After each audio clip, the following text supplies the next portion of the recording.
Good afternoon. Look, I got it right. First try. How's everybody doing? I'm very well. Thank you for asking. Actually, I'm lying. I feel like I'm sitting in hell's waiting room at the moment. God, it's so hot. Y'all, we're having the battle of the ACs at my house. Over on the side of the house where the bedroom is, the master, where I get ready, it was nice and cool. On the side of the house where mine and my husband's offices are, well, that's a different situation. The kitchen and the living room are lovely. I set it at 70 and it feels wonderful. Leave my office door open. My husband's office is the hottest room in the house.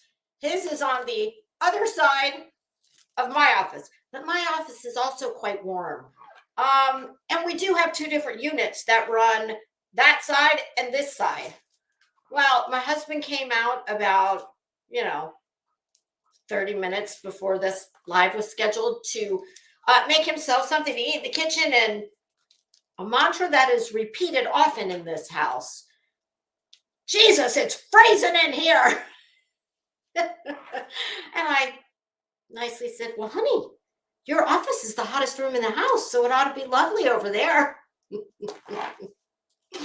I try and turn it way down before I'm going to come in here so that it'll cool off.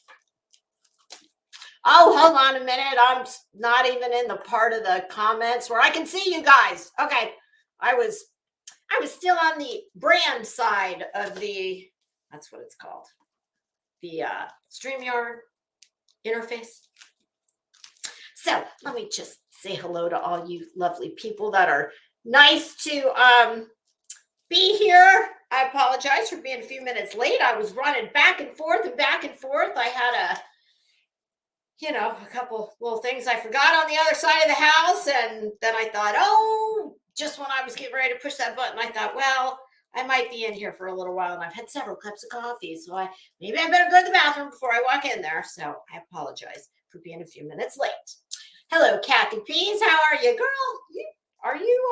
Were your ears ringing? I think I may have one of your videos queued up on here. How are you? Outlaw Trucker, how you doing? Hi, Crazy Nurse. Well, that's a lovely welcome. Welcome to the Hall of Beauty and Fashion. Yes, welcome. My God, and in light of some of the things we're going to talk about, y'all, some of you people that I'm getting ready to talk to about some of y'all need to, oh goodness, you need to indulge in some more, let's just say, civilized pursuits. Because, y'all, we're going to have a lesson in ladying. A lady is going to teach you, or I'm going to try to, I'm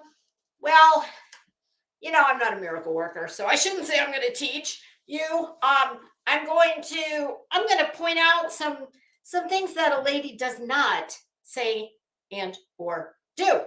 And, hey, take it for what it's worth.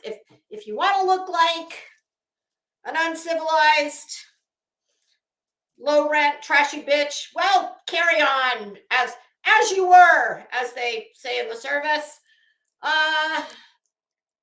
But thank you, Crazy Nurse, for that lovely greeting. Oh, which reminds me, when I get done here, I am going to put the link to the Sotheby's channel on my community page. And all joking aside, if you have any interest in art of every kind, from, fine art, paintings, to sculpture, to jewelry, which that's mainly what I like to watch, particularly watches. Oh my God. Y'all, it will make you fall out of your chair. I have watched Sotheby's auctions where, you really actually kind of get into it because you're watching, and most of what is taking place is being done over a phone. It's kind of like if you're older, you will remember, well, something that happened at the end of every summer. That was the Jerry Lewis Labor Day Telethon, or any kind of telethon. Well, they would have people sitting in banks of, like, on a dais sometimes, different levels of platform, and they'd all be taking your call, because back then there was no internet, there was no Cash App, Venmo, none of that shit. People would call and give you their credit card number. Ooh, imagine doing that these days. Well, we kind of do, just via internet, but at least there's encryption there. But Sotheby's, a lot of, the auctions that they're doing or they're showing on their channel, these are bids coming in from all over the world. And, some of the more, let's just say, extravagant bidders, well, they consistently work with like a dedicated staff member at the auction house, and they'll hold up their little, they call it a paddle, they'll hold up the paddle with their number, and of course they're wearing headsets, and it's nothing to hear, yes, we have an internet bid for 3.8 million. Do I hear 4 million? Do I hear 4 million? And then the paddle will raise. It's really quite, it can be very exciting, especially if it's something that, you dig. Okay, so there's that. So please, y'all, expand your minds and, do something in the arts, perhaps. Just, something civilized, because maybe then you can, things like Sotheby's auctions and whatnot. Well, there are strict rules of decorum that you must observe, or you won't be there again. Let's just say that. So let me just scratch that little thing right off my list and continue saying hello. I'm sorry, y'all. I'm getting off the side road awful quickly here. It's me, Amberly. How you doing? Hey, SoFlo, Mama. How are ya? Heather B. Beachy. How are you? Rowena. Good afternoon. Blank Slate. Hello. Blank Slate, you're working? Well, my God, what's it like to be number 2 of 2 who works on YouTube? I'm just kidding. Lots of people work. Headstones and headlines. Emmy in the house. How you doing? Okie Crime News. Good afternoon. Fit and Curvy. Hey. Cheesy. How are you? Oh yes, please do keep your arms and legs in the ride until it comes to a complete stop. And if your head gets lobbed off because you stand up during the ride, I'm not responsible. No, you're over here. You're responsible for your own dumbass actions. Okay, don't be suing me because you're stupid. Okay. If you incur physical injury while listening to me, I don't know what to tell you. Kara, good afternoon. I keep wanting to say good morning. Oh, that's very sweet. Kara thinks I'm hilarious. Yeah, some people do. There tends to not be a lot of in between. You either think I'm quite funny, or, you think I'm from a warm place. And I am. I'm a Florida native, but I wasn't really speaking about Florida. Someplace a little further south, like south of Miami, south of Cuba. Hey, Mama Bear, how you doing? Brittany. I did, Brittany. I got your email, and I subbed up to both of your channels. I'm sorry. I subbed up using both of my accounts. And one of the mods, feel free to put Brittany's channel link in the chat Brittany, you're probably going to need to tell them the name of your channel, because it's not just Brittany. And off the top of my head, I cannot remember. I'm so sorry. But I did sub up to both channels, and I don't know why I keep saying that. I subbed up using both of my accounts. And when you get a minute, will you tell me how Dusty Rhodes' son, how did you get that? How did you know that he had left a comment about my thumbnail picturing his father, who, Mr. Dusty Rhodes' son, Cody, I believe. Listen, you may not believe this to look at me, but I swear to God, back when I was in middle school, your dad, like I bowed down to Dusty Rhodes, the American dream. So I meant no disrespect to your father by putting Bull Scorn Betty on a thumbnail with him. I just meant that they looked like, like she could have been his love child. But no, all the shade was to Bull Scorn, not to your dad. Okay. Hey, Gina Diamond, how you doing? Ellie, how are you? Ellie, I was listening to you and Johnson from, I think it was yesterday or last night. Who is Nelson? Somebody please tell me. I haven't been around a lot lately. I've been super busy. So once I leave my office, I'm kind of like, Queen Bee hasn't been live during the times that I'm typically used to being in her chat. So I've missed a little bit. So I need to know who's Nelson, and why is Dolly so mad at Nelson? What'd Nelson do to Dolly? I really hope Nelson is not a noodle. And if he is, I need to know. Is he a ramen noodle? Is he a lo mein noodle? What kind of noodle is he? A hamburger helper noodle? That would be my guess. I stand with Queen Bee in heels. Yes, I do too. I do believe I was one of the first to donate to the not even kicked off lawyer fund. But regardless of whether there's a fund or not, that's my gift. But I will say this. If there is going to be a countersuit, and, quite unlike the dumb bitch who filed that lawsuit, well, the two women she's gunning for, they're no dummies. So, quite unlike Betty, something tells me they're going to have people lined up around the block, just dying for the chance to donate to what will hopefully be that wretched bitch's spectacular downfall. Although, she's already pretty low, so I don't know, how far can you fall when you're already at the bottom? And I'm not talking in terms of YouTube subs.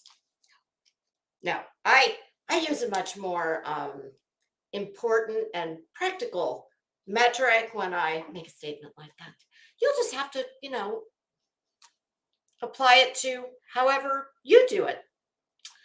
Glow with Glow, how are you? Fairy Dust, did I say hi to you? Hi, Marcy, how are you? Oh, Marcy, is that Peppermint Patty? That avatar? Wow. I was just talking about Linus from the gang the other day. My husband sees me drag my blanket out of bed every morning, my throw blanket, and he asked me the other day, he said, are you Linus? What is it with you in the blanket? Because it's my very favorite one, that's why. Hey, Follow the Grain, how you doing? Oh, look at you, retired at 43. Damn, girl, that means you did something right. You must follow in the footsteps of my husband, who I'm pretty certain he's got his allowance from probably elementary school. Yeah, my husband's a saver, not a spender. He's reined me in quite a bit. We try and meet somewhere in the middle. And if that doesn't work, then I just buy it myself. Uh, okay. I think, oh, Lisa Oldham's. Greetings. How are you? Banksy's million-plus painting starts shredding itself. Wow. Unintentional? Did he make it out of something that was designed to disintegrate? Because sometimes some artists have, they've got a very devious sense of, they like to punk the people who, listen, art is a very subjective thing, as we all know, but I'm sorry, I'm just calling you out. You are a dick. You're a tool. If you can look at a square of one color, sometimes black or red, and perhaps you might be able to see some brush strokes in a nice frame and think that that is art. I'm not talking Jackson Pollock, paint splatters. No, I'm talking, y'all, there have been some great documentaries on art forgeries. I love that. I'm always interested in that. There was one about an elementary school kid. I think I saw that in the New York Times. This has been a few years back, but he was an elementary school child making, like everybody who's got kids, like your kids ever made, or we made ourselves with, finger paints and whatnot. And all it takes is one person who's got what I like to call more money than sense, who walks by a second grade art project and says, well, damn. I mean, I think that's worth 6 figures. Can I buy that off your Frigidaire, please? And can I commission some more? I mean, it's like, if they can find a way to make macaroni necklaces available at Tiffany's, well, but that's kind of, that's where my mind takes me with some of this. It's like, but art, that's art. I mean, what's art to one is a third grade art project to another. And sometimes artists do, like the artists themselves.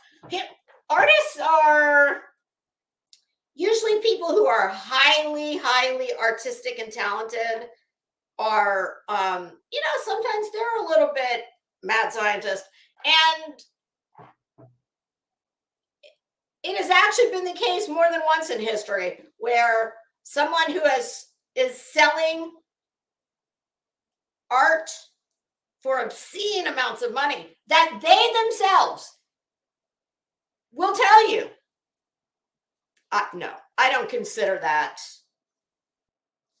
my best work or even some of my better work. And I don't really I wouldn't buy it, but they'll take your money.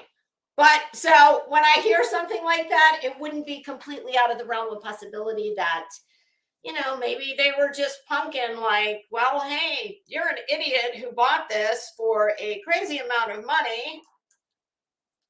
And yeah, guess what? Now you're gonna watch it become worth what I thought it was worth when I sold it to you. But you know the expression, something is worth what someone is willing to pay. And there's a sucker born every minute, as is evidenced by, my goodness, many of the people that we talk about that have YouTube channels. It's amazing how many of these people, they can't manage to work a job, but they can figure out how to terrorize the internet and call it a job.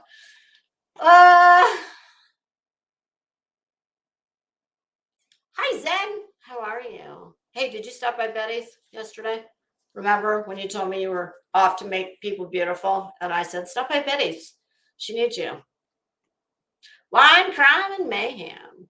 Hey, nonsense. How are you? You may be appearing in this episode yourself via another channel. Oh, Mike Stevens. Hi, Mike. Now behave, okay? I want you to be good. Let's be a great steward of being my internet husband, okay?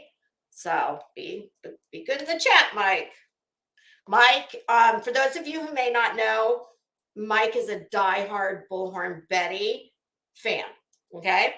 And Mike is also, at least he tells me, he's a fan of me. So, you know, I give Mike a lot of latitude.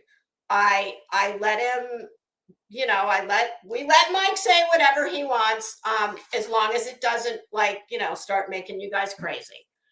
Okay. Merbella, good afternoon.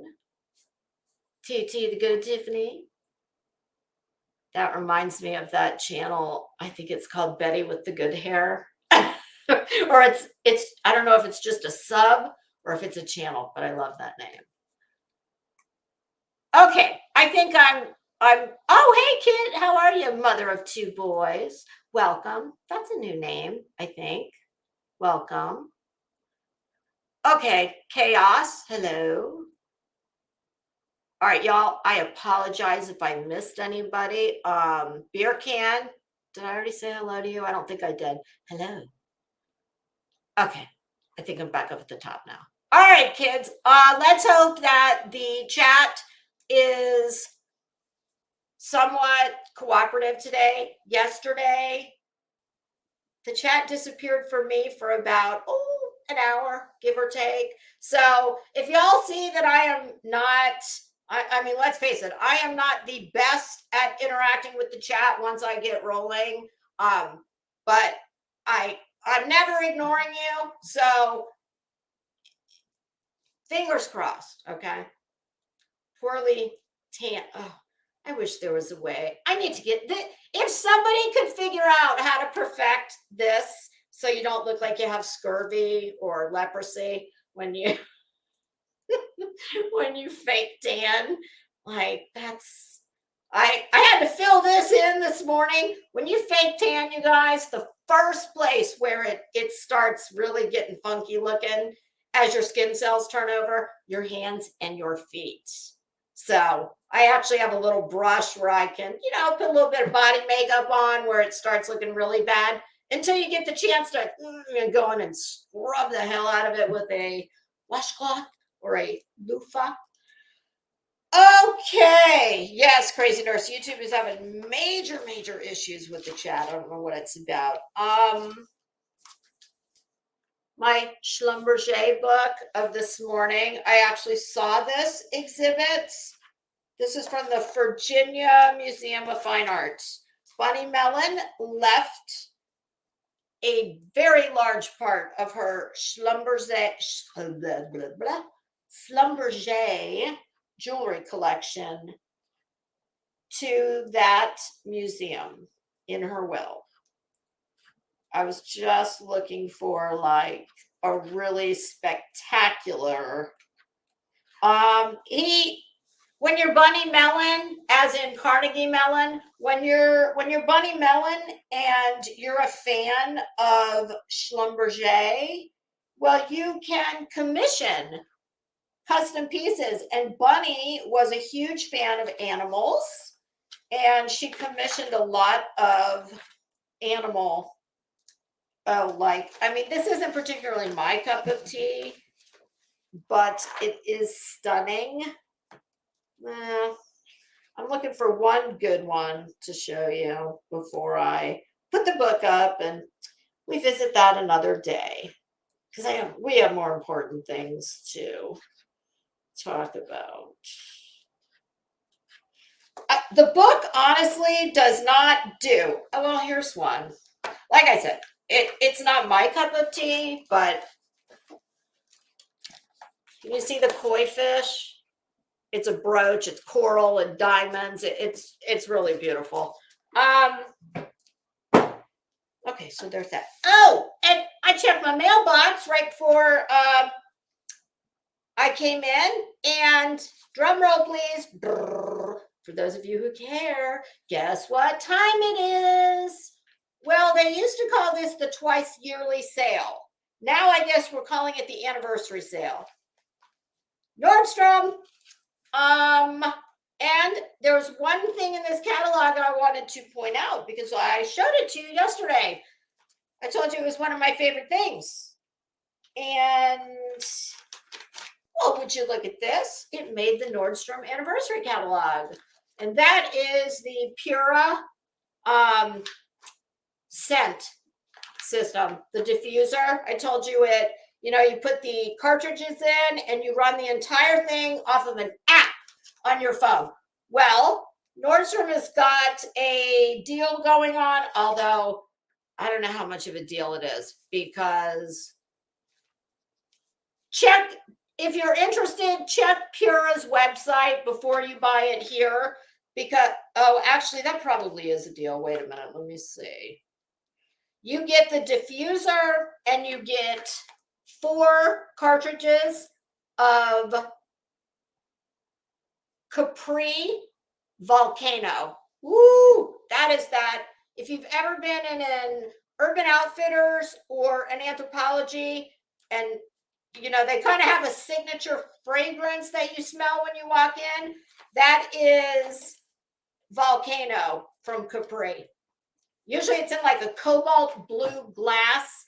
You can get them travel tin, 1 wick, 3 wick, but Nordstrom is doing, you get 1 diffuser and 4 cartridges for, I think, $81. $81.99. It says it retails for $117. So there you have it. Okay. Well, before we get one other quick matter, I want to. Well, hello, Scorpio Sting. Welcome. That's a new name.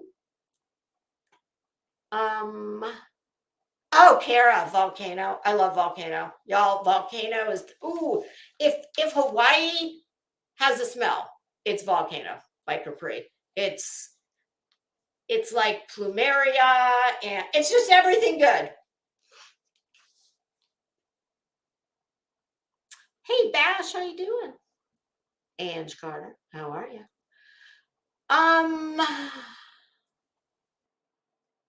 Oh, cheesy nonsense.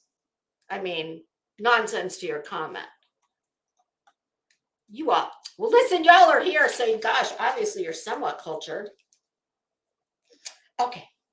I heard this mentioned in Queen Bee's chat the other day, and yesterday I went to one of the parties mentioned, and this morning I couldn't help myself. I had to go and get an update. What am I talking about? Well, Vanna, I would like to buy several vowels, a few consonants as well. But it's all just going to be a bunch of nonsense that's going to, like, kids, let's have fun with abbreviations, a few of which I have no effing idea what they mean. ATIL was ranting about it. HPO, to which I said, WTF is that? And is BHB your ATTY of record? Question mark. In plain English, kids, there is a channel called ATIL. Don't ask me what that stands for. I could not possibly begin to even guess what that means. So we've got this channel, ATIL, who Queen Bee, when I heard this for the first time about 2 days ago. Hey, Peepy Gate, how you doing? Ooh, cocktails and crime. I like that. Welcome. When I heard this 2 days ago, it was just briefly discussed, and she said, apparently, Queen Bee said, apparently, ATIL. Yeah, Vanna, can you help us out here? Pat, how about you, Pat? Pat, what? Do tell. What is an ATIL? WTF is that? But she said ATIL, who lives in Massachusetts, apparently, was seeking a restraining order against Nicolina, who does not reside in Massachusetts. I mean, I don't think it's any secret where she lives, but it's not, you just take my word for it. They're nowhere close to each other. Nobody's getting in the car and knocking on the door at either one's house. Not without taking a very long road trip or purchasing an airline ticket. Okay? So I listened to just a very brief few minutes on Nicolina's channel, and she wasn't even speaking. She was just streaming this ATIL. Well, I guess yesterday was the day when ATIL had her hearing. So I'm sorry, curiosity got the best of me. I couldn't help it. I went back to Nicolina's this morning, and I saw two titles. One said, somebody's angry, and I don't remember what the other one was. But it was basically this ATIL woman ranting, railing, and she kept repeatedly saying, my HPO. And I'm like, did I hear that wrong?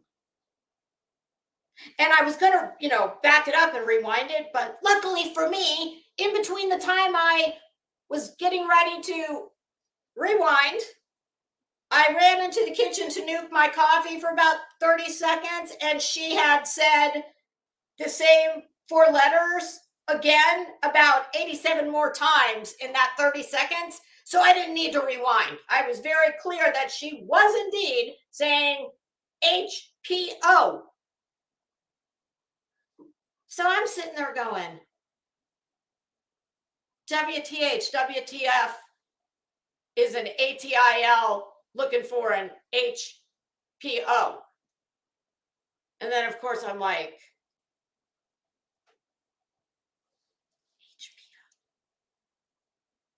HPO. Her Highness protective order, harassment protective order. What is she talking about? I've never heard of an HPO. And let's just say that, ma'am,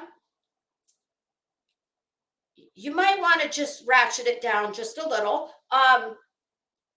It definitely seemed like the crazy train rolled through town and made another pit stop and picked up another passenger. All aboard! All aboard! Route 5150. This is the last call for boarding for Route 5150. Y'all, I have no clue what in the hell this is about. I'm almost wondering if the other party should be just flipping. The petitioner and respondent should trade places, maybe. I don't know. I don't understand this. And this is not an endorsement of Nicolina. I know that she takes great joy in trolling people. So ma'am, Miss ATIL, something tells me that you probably have a binder. Oh, did your pro bono, pro se, BHB, is she your ATTY of RECORD? Ma'am, you might want to just take a page out of, just stop responding. Like, maybe just stop, just walk away from YouTube for 12 minutes. I don't know. I mean, listen, I get the whole, like, in theory, nobody should have to leave YouTube because of the actions of another person, but this is the real world. And whatever the case may be, and I know none of the details and I'm not commenting on them because I don't know them, but I do know this.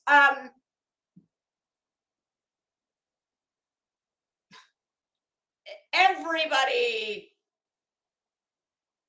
after being on here for a certain period of time, this is not really the real world. And things have a way of becoming really amplified.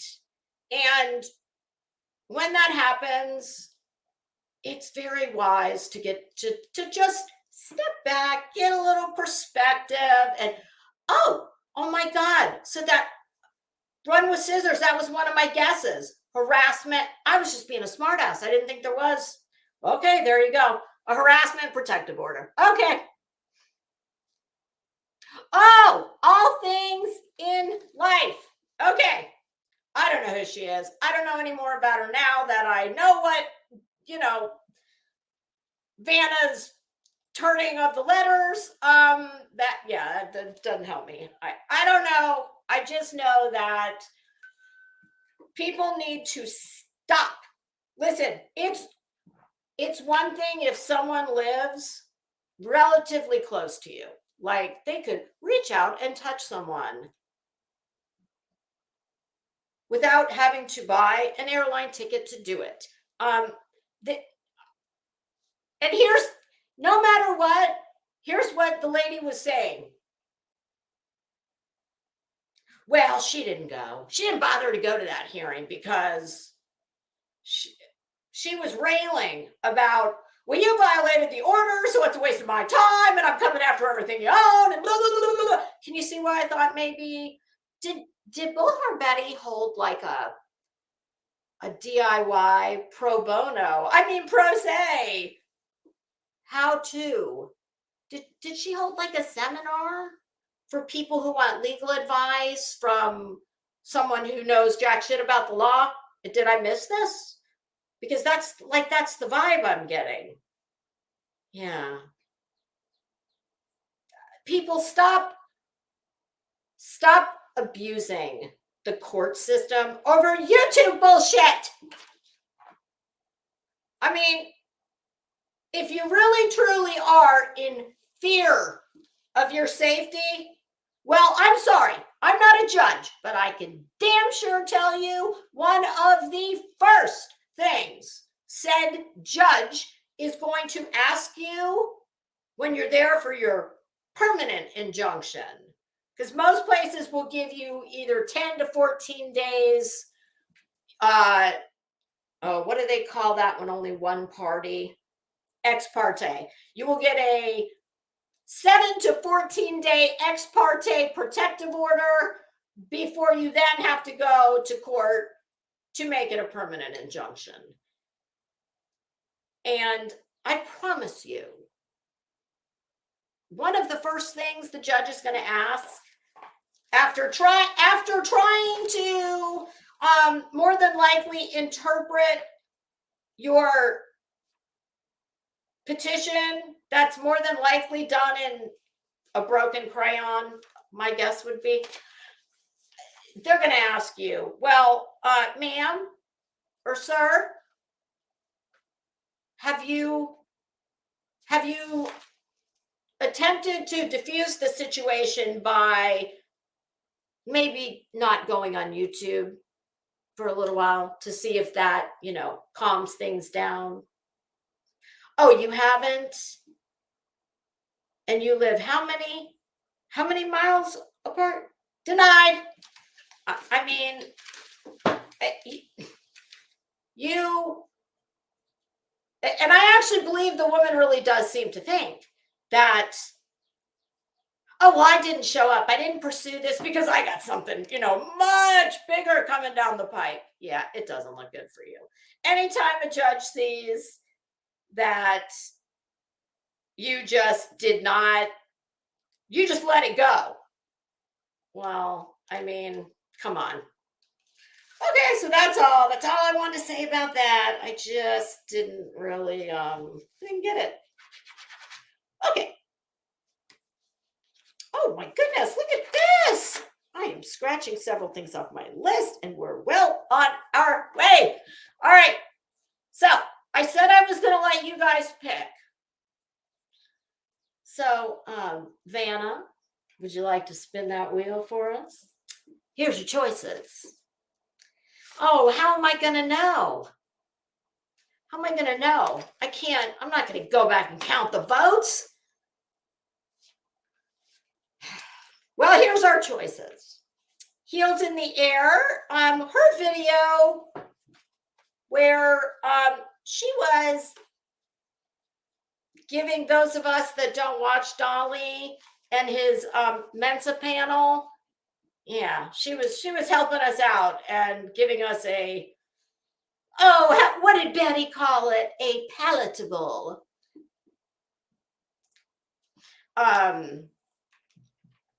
Just an easy to digest snapshot of what I'm assuming must have gone on for quite a while.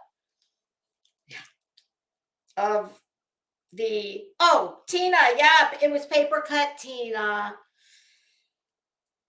sweetie, I think you should stick to things that like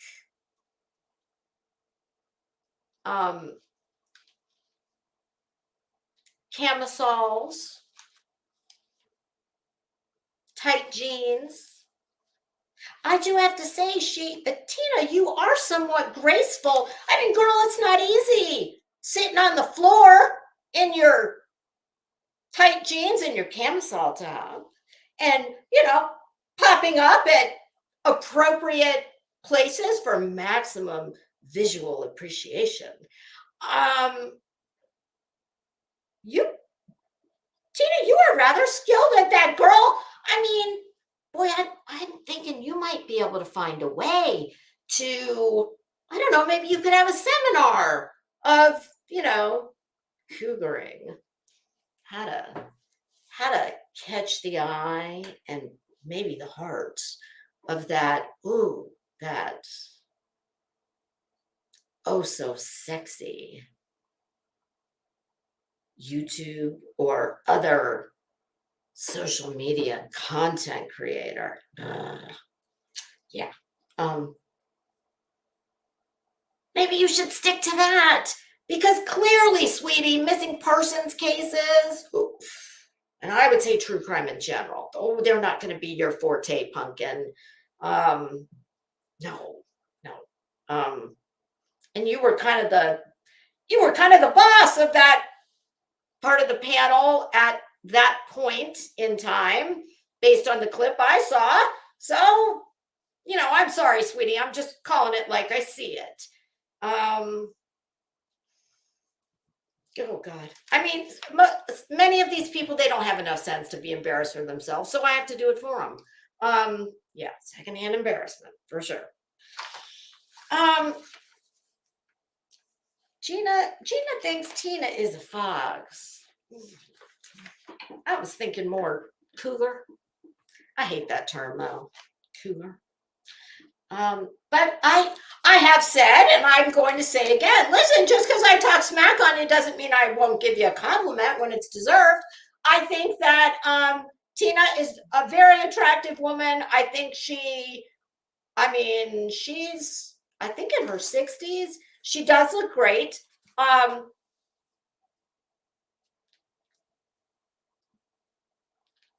she may not be the brightest bulb in the chandelier of lighting the true crime streets of YouTube. But, you know, she is not alone in that distinction. So, and God, I don't know. What do you guys think? Do you think if Dolly just gave her like a, you know, they have certain names for like a grudge, a pity. You know, I'm not saying the latter part of the term. You know what it is. Oh, here, I'll use a, not because I don't say the word fuck, because I certainly do, but I just, you know, I try and make it count. And if you use it every other word, it just doesn't pack the punch that, yeah. So there's a grudge, F, there's a pity, there's a, what do they call that? Beer goggles, like at the end of the night, but you wouldn't need those for Tina. She's not a bad looking woman. Do you think that if he just put her out of her misery, she'd keep, well, one of two things would happen. She would either go full stalker and, you know, be on his doorstep with her American Tourister suitcase. And I was going to say her curtains, but she don't have curtains. Has she gotten curtains yet? Or are we still using the sheets? I really hate that for you, Tina, girl. Honey, go get a curtain panel, please. It's easy. You can get the I mean, I don't care for the grommets, but hell, you could use a shower curtain.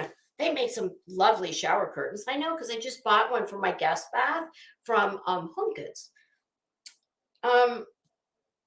But yeah, so what do you think? Do you think if he just put her out of her misery, would she go full like stalker vibes, or would it be like all we are is dust in the wind? What do you think? I don't know. I don't even want to opine on that, because I want to throw up in my mouth. I've been drinking coffee, and coffee never tastes good when it's coming back up. I love it on the way down. Coming back up, not so much. Hey, Audacity, how are you? Rhett's mom, hi, long time no see. It's nice to see you. Oh my God, who just said that? Hilarious. Pee-pee gate. She calls it a pity poke. Ah! Is that like a chicken in a basket? Does anybody else love those damn crackers? Probably, you know, basted in MSG. I don't know, not MS-13, MSG. You know, it's called, what's that called? No, chicken in a biscuit. I'm sorry, chicken in a basket. What hell? A tisket, a tasket, a biscuit, a basket. I don't know. I can't remember what they're called, but I love them. I loved them when I was a kid, and I still love them now. Kind of like Funyuns. Ooh, I love Funyuns. True story. I have a family member who is such a fan, such a devoted fan of the Funyuns. Who knew there was a Funyun shortage not too long ago? And this family member, who, yes, is an adult, well, he had to go to like any number of 7-Elevens and pay almost black market prices to get Funyuns to, you know, he might or might not indulge in, you know, something that, let's just say, stimulates your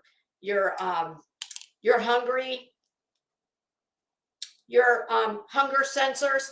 And apparently Funyuns are good stoner food. And yeah, he had to, it was almost like around the world in 80 days in search of Funyuns from sea to shining sea.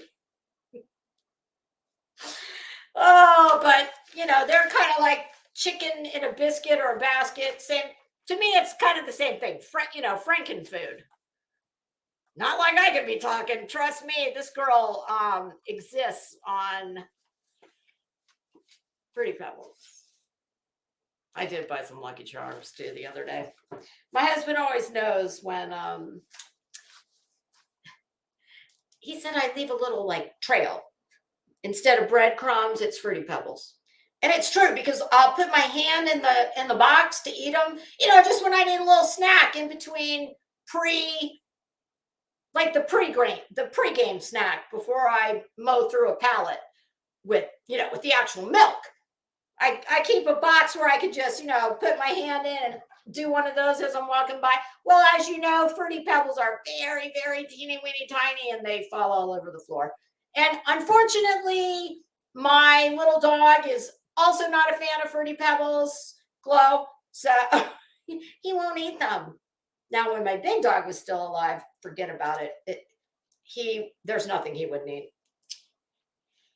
Okay, so we've got that. Our choice is Heels video of the Mensa panel.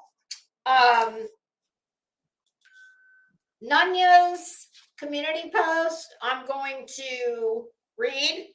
And that one kind of goes hand in hand with Tiger Talk's video featuring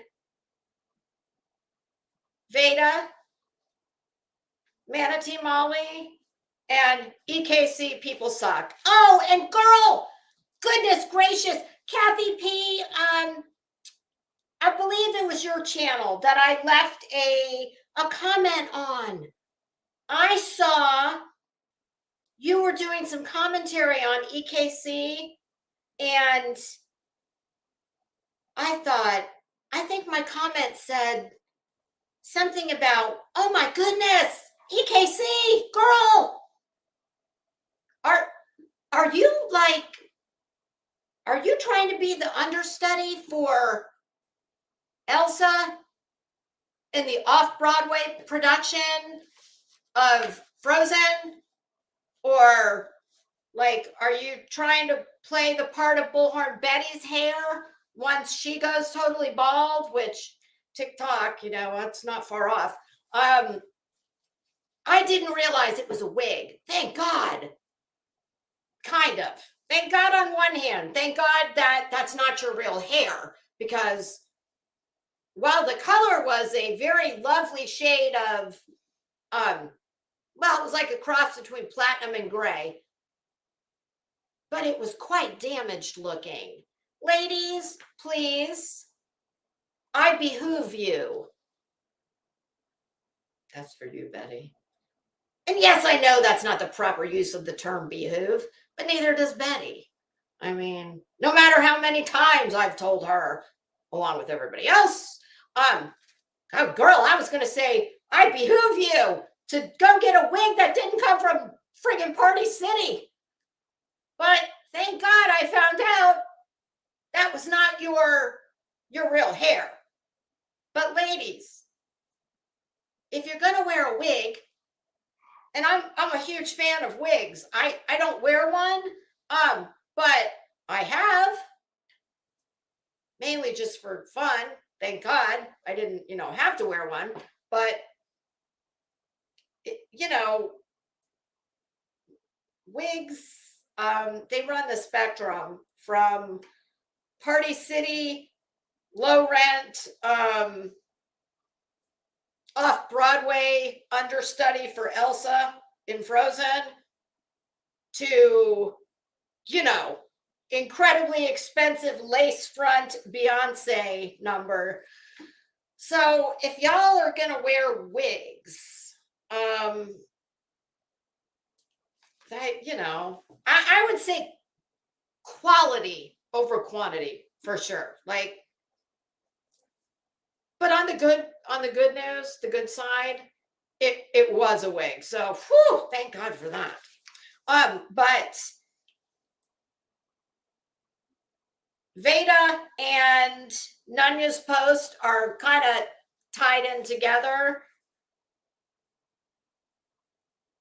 And yes, that's where my lessons on being a lady, where we need to work on this a little bit. And here's what I'm going to say. I think we should do let's just do Veda first. Let's do that. First, I'm going to read Nunya's post, and then I'll play the video from Tiger Talks. I am also going to play a very short clip from Earth Exposure Files, where she is playing a clip of Kathy P. Talks about everything. See, do y'all remember in Romper Room, the mirror she'd hold up, and it looked like one of those fabulous multicolored lollipops that are in a big spiral, all different colors, you know, and it would turn, and it was like you were on an acid trip or something.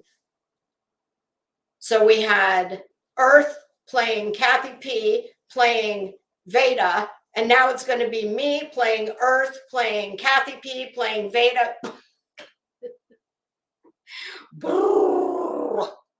Talk about a rabbit hole. Let's take a spin on the lollipop of life ride. Yeah. Okay. Before I read the post that Nunya posted on her community page, which is from, why do they call him Spanky? Oh, Lisa, thank you. I love this ring too. And it is an absolute cheap.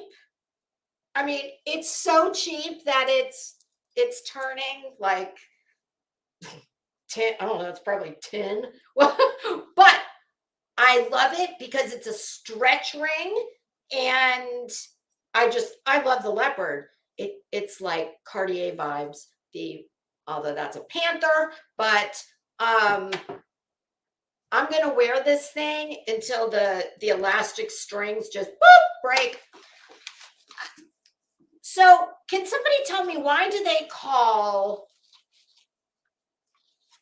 Justin Jaundice? I call him Jaundice. Although Jaundice, I have to say, I am happy to report that at least what I've seen of you lately, it sounds like you took my advice and you went to Sephora and got a shade match. Congratulations, it's much better.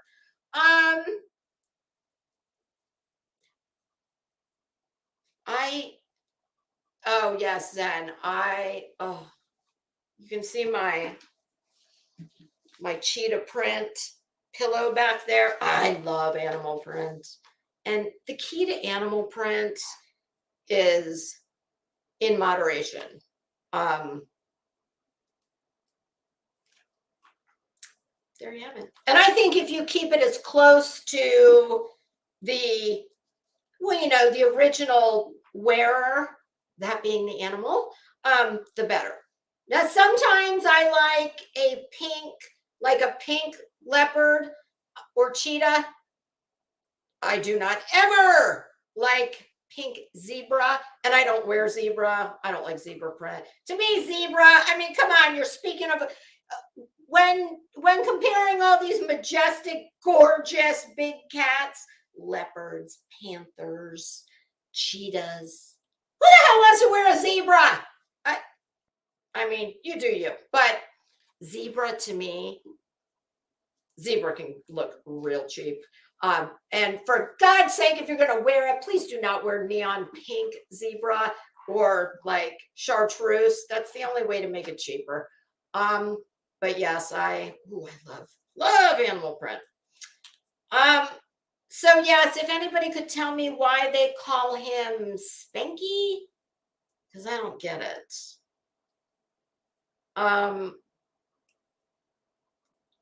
Okay, think of Spanky from Our Gang. Yeah. Is that who he looks like? I don't know. And I have to say, I'm a little disappointed. You know, I knew him from back in the day. And when I say know him, I shouldn't say know him. I never knew him. Oh, if Outlaw Trucker's in here, he will know exactly what I'm talking about. I remember Jaundice when he was nice from back in the day when he was a mod for Everyday Shenanigans for Angela. And oh boy, I don't know what happened there, but I think based on the video she did about it or the live, whatever happened, she absolutely felt some type of way about it. That parting, let's just say I do not believe they parted friends.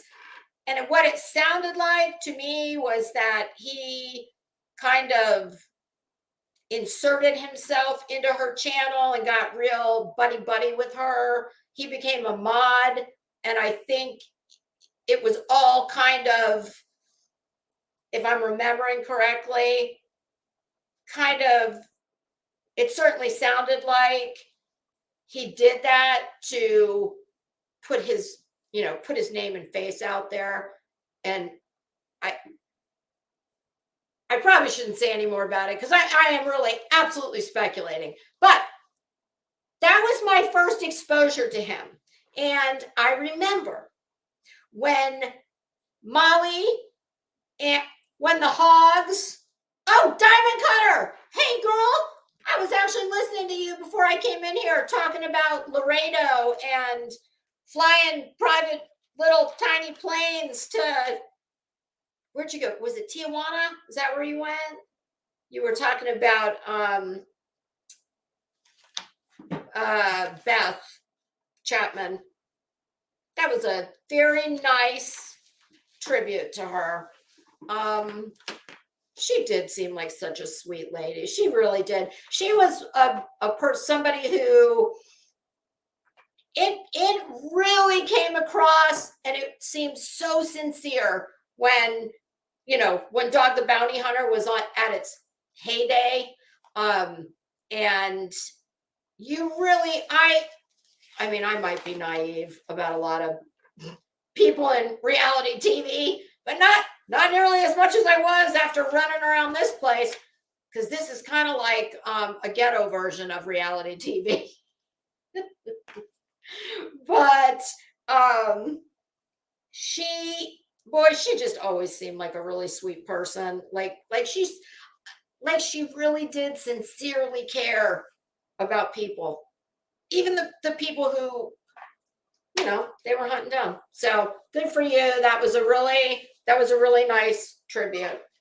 And I'm so happy you're here, girl. And I want to do a collab. Ew, I can't believe I just said that douchey term.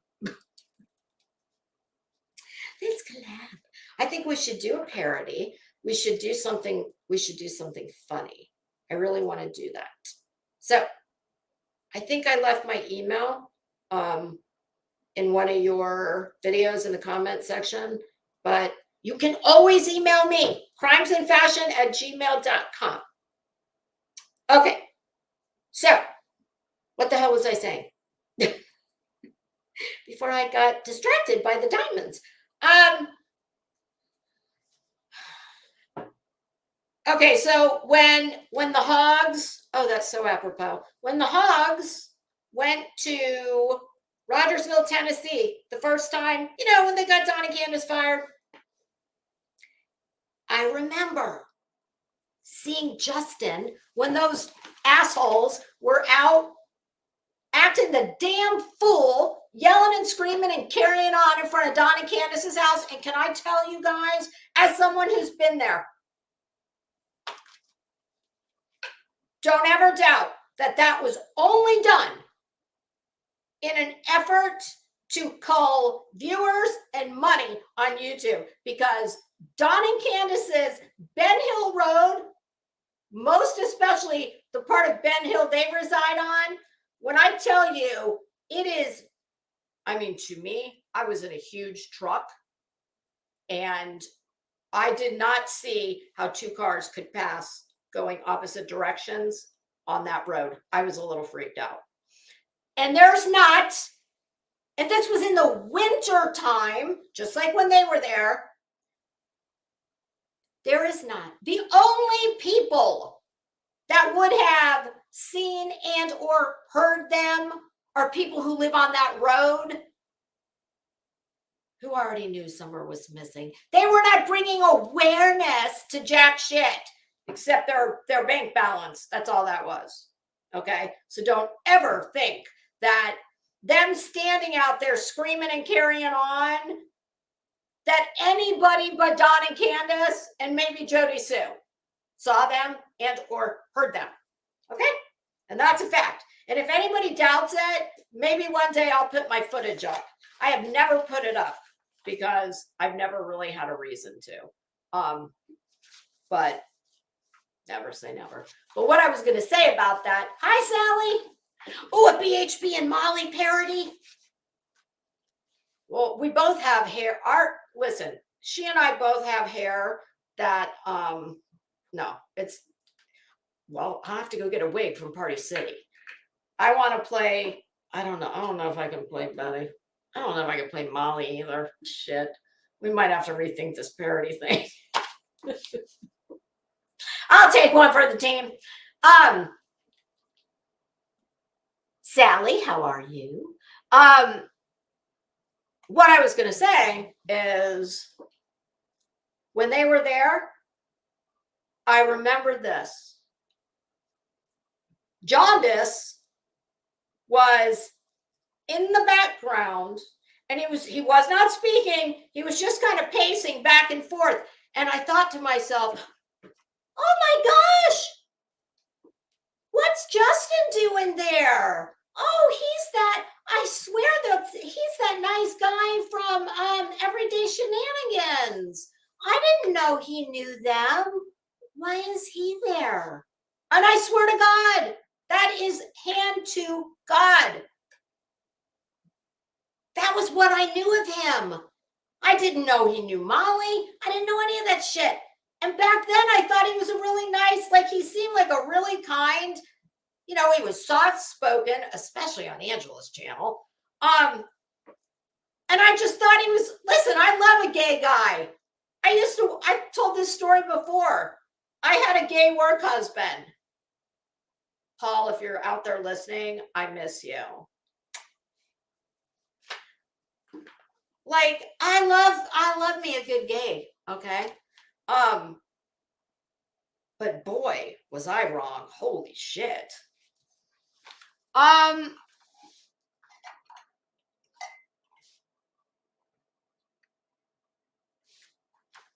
So I don't ever go to his channel. Wait, I gotta whack that back a little bit. When I saw, the super chat song at Queen Bee's. Oh God, I love that. I so love that she uses that, him twerking, as her super chat. Thank you. But when he did that video, twerking, as a parody of, I think it was the Daisy Farm Lady bitch, I left him a comment. And if any of you have ever been on the receiving end of one of my comments, listen, I don't just say, oh, I loved your video, XOXO. No, I will leave you a book. It's just what I do. I don't leave comments everywhere. And it's not because I don't love many people's videos. Time. Hell, that could be a whole career for me, just leaving comments. So when I tell you that I left him a hilarious comment about that video, and some of it was, I'm not necessarily a fan, but I loved this. I thought it was hilarious. It was very funny. And of course, like a true bitch, he didn't, I don't think he even hearted it. But if I say so myself, it was definitely worthy. It was a very good representation of my writing skills. Let's just say that. But not everybody's a grown-up on here. Some people take, when I say I don't have any personal animosity for any of these people, I truly mean that. Now, there's levels of how much I'm kidding or how much I really think you're a dish canoe. And in Betty's case, Betty falls somewhere. I would never wish anything ill on her in her personal life. That being said, there's definitely a sliding scale of what I maybe would or would not laugh at if it happened in her real life. But anything, anything truly major or catastrophic, never, never. If she let's just say she gets a whole new roof put on this week, and I did ask my husband, hurricane season runs July to October in Florida. How I've been a lifelong Floridian and not known this? I guess because I've told y'all before, I've never been through a real hurricane. But if Betty got her roof on, and a month from now, because she was an idiot and didn't wait until hurricane season was over before putting new roof on, like, I don't get that. But that's Betty's problem. Would I laugh if her roof was on a month and then a hurricane came through and she had no roof? Yeah, probably. But, I would never wish on her, nor would I take any joy in any real life tragedy or catastrophe happening to her or her family. No way. Do you think all these people can say the same? I doubt it. So I still think of all of the nasty tragedy pimps, he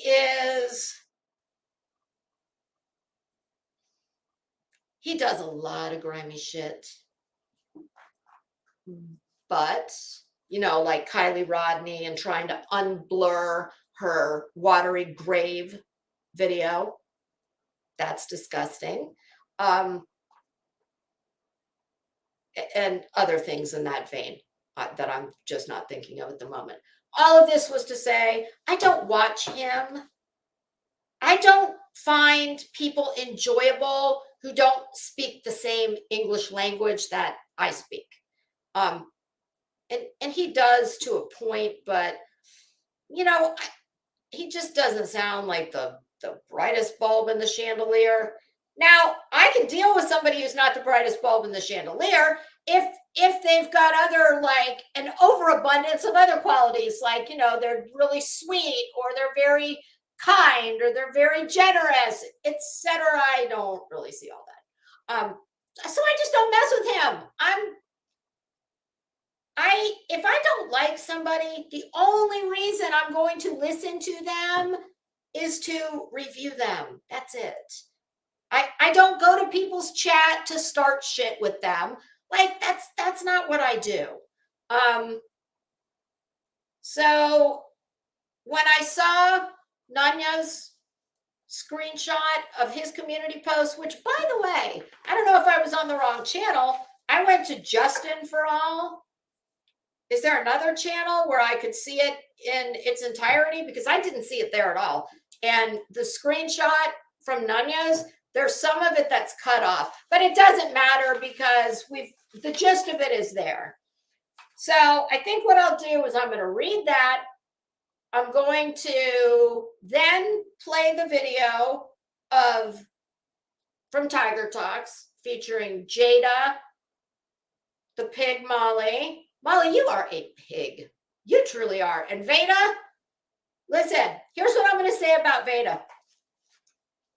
Somebody told me a few weeks ago, as it was happening, a friend of mine sent me a text with a clip and said, oh, hell, Veda's playing you in her live stream.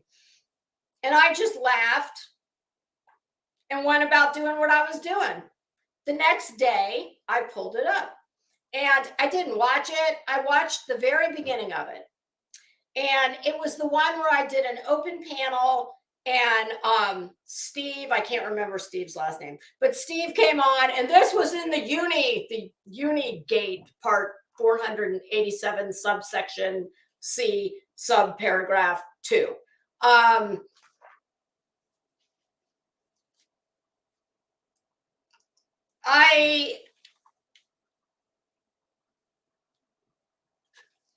Oh yeah, oh yes, okay, maybe it is on the clutch stand pearls. But when I looked at it the next day, she pulled it up. I fast forwarded to when I came on the screen, and she was very nice. That probably changed after the part I listened to, but she said, oh, and I do have to say it was a particularly good hair day. And like I said, she was very nice. When she started to talk, she said, this lady right here, this is this is a very pretty lady. She looks like a little Barbie doll, but she doesn't like me very much. And I thought, what did I ever say that makes her think I don't like her? Because just because you review something, that doesn't mean that, oh, hey, I hate your guts. I think, though, the people she rocks with, I think that is what it means. So she just maybe thought we were all like that. I have said from the get-go, I am not involved in the Dre McRae and Marvon story. I know the basics of it. Everybody knows I'm a fan of nonsense. Obviously, she is very entrenched in that case. That is what I believe what brought her here. So I decided to leave a comment for Veda.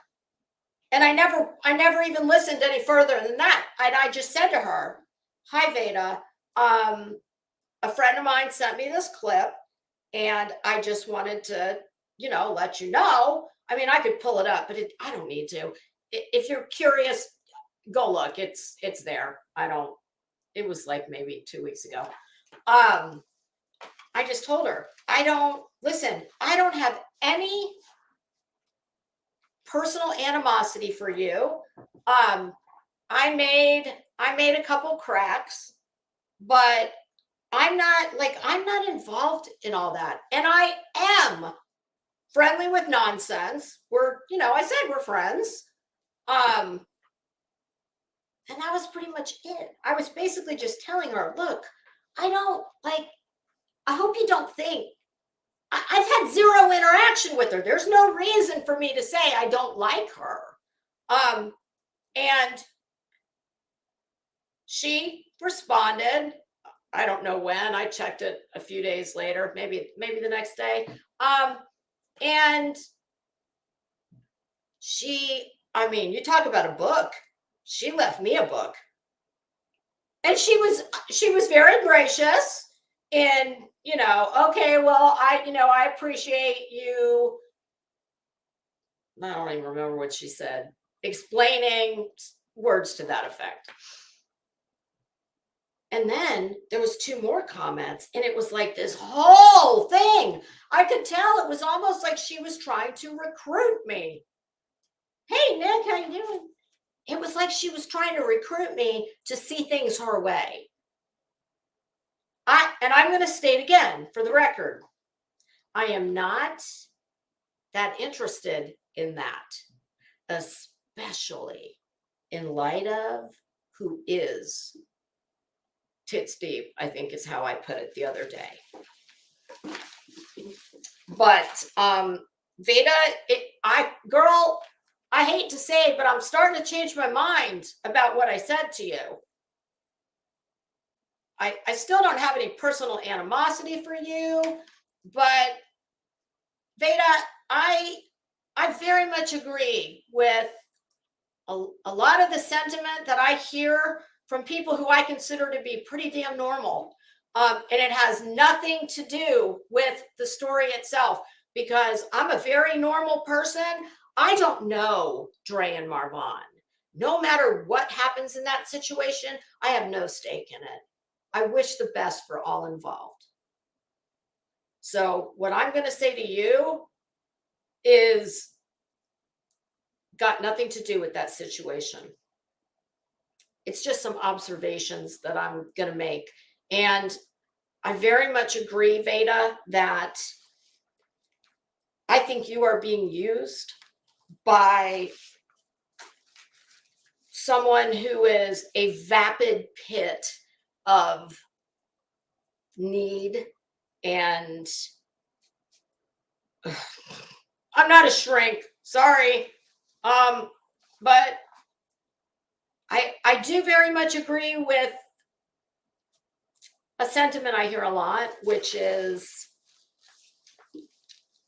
Veda is, it appears that you're being manipulated by a master manipulator who, I assure you, does not give a good goddamn about you. And trust and believe, you will find this out, and you will probably be like most, and you'll end up at Queen Bee's in the chat. And here's the good news. I've never seen her not welcome anyone. I don't speak for her. But and I don't care what you do. You're a big girl. But sometimes it's hard to see the forest through the trees. And I hope, I know that there are a lot of people that Molly Golightly has used, abused, and discarded on this platform. I mean, there's a woman in this chat right now that she violated her privacy, her dignity, in the most egregious way possible. And this woman went to bed thinking she was her friend. So imagine what she does when she wants to declare war on you. There's more than one person in this chat who's been used and discarded by Molly. I'm not one of them, because you know what? Molly doesn't want people like me. Molly doesn't want women like me. I don't need that bitch. There's not a fucking thing she could do for me. There's nothing she has that I haven't had or don't have. And I don't have an unquenchable thirst to be relevant, to be famous. No.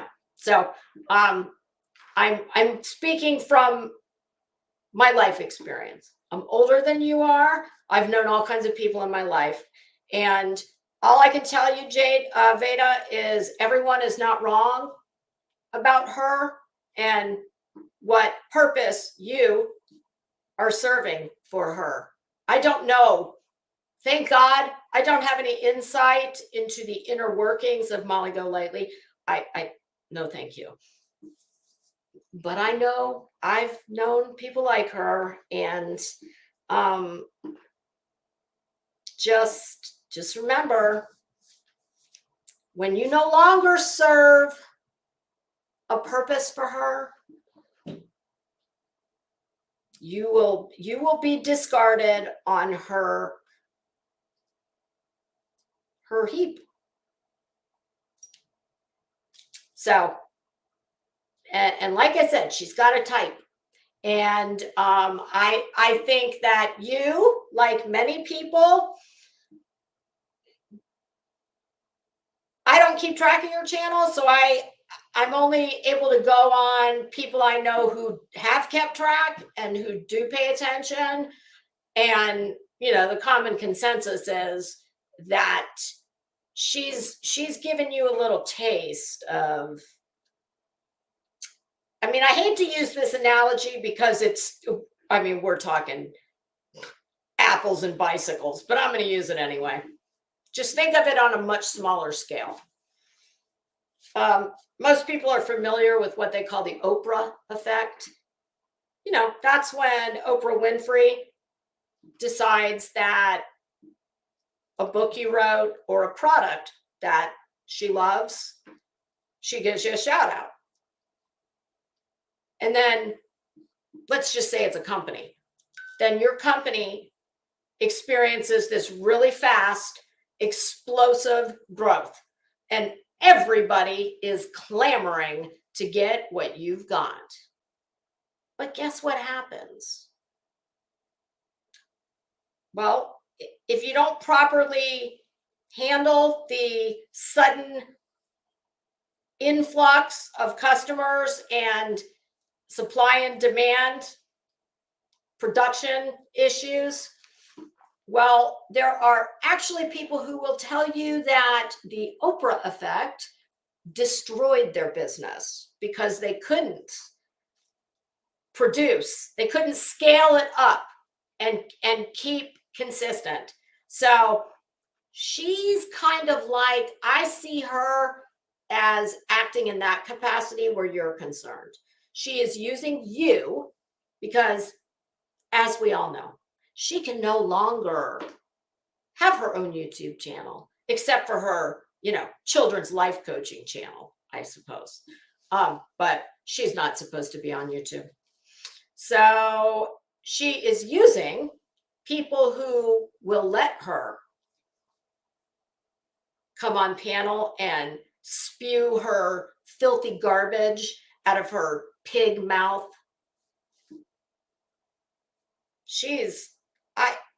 It seems like perhaps you and some other women that she does this to, like, y'all kind of seem to look up to her for some reason, and I'm not sure why.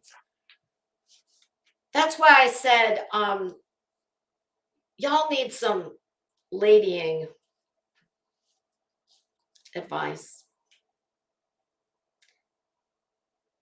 I have not had to fight my way out of the Bronx.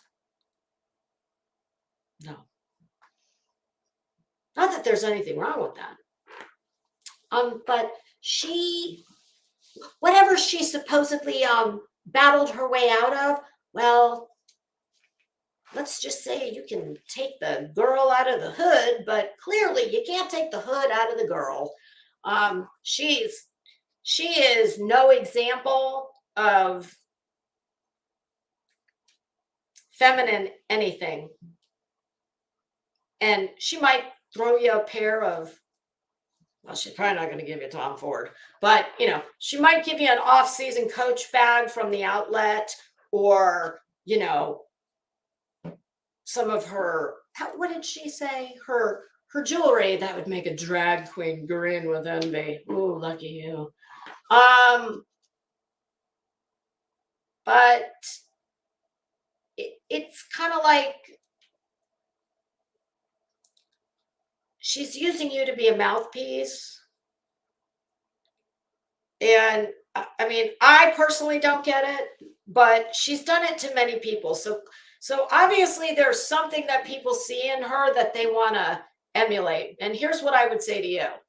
If you think she is anything to envy or aspire to be, I can point you in the direction of lots of women that are very much to be looked up to aspire, to emulate. She ain't one of them. So, but when I heard you and EKC and girl, listen, I don't know how old you are. Does anybody in the chat have a guess as to how old she is? I mean, I could make a guess. I'm gonna hold off on doing that until I see if anybody knows how old she really is, because I don't want to. That's one of those things, kind of like, a woman's weight. You don't ever ask that question. And I don't, and age is kind of the same. I don't want to make a guess and be wildly off. But I know this. I know she's much younger than I am. Okay. I'm seeing a lot of between 27 and 30-ish, and that would be my guess. That would also be my guess. So, Veda, honey, I'm probably at least 2 decades your senior. And you are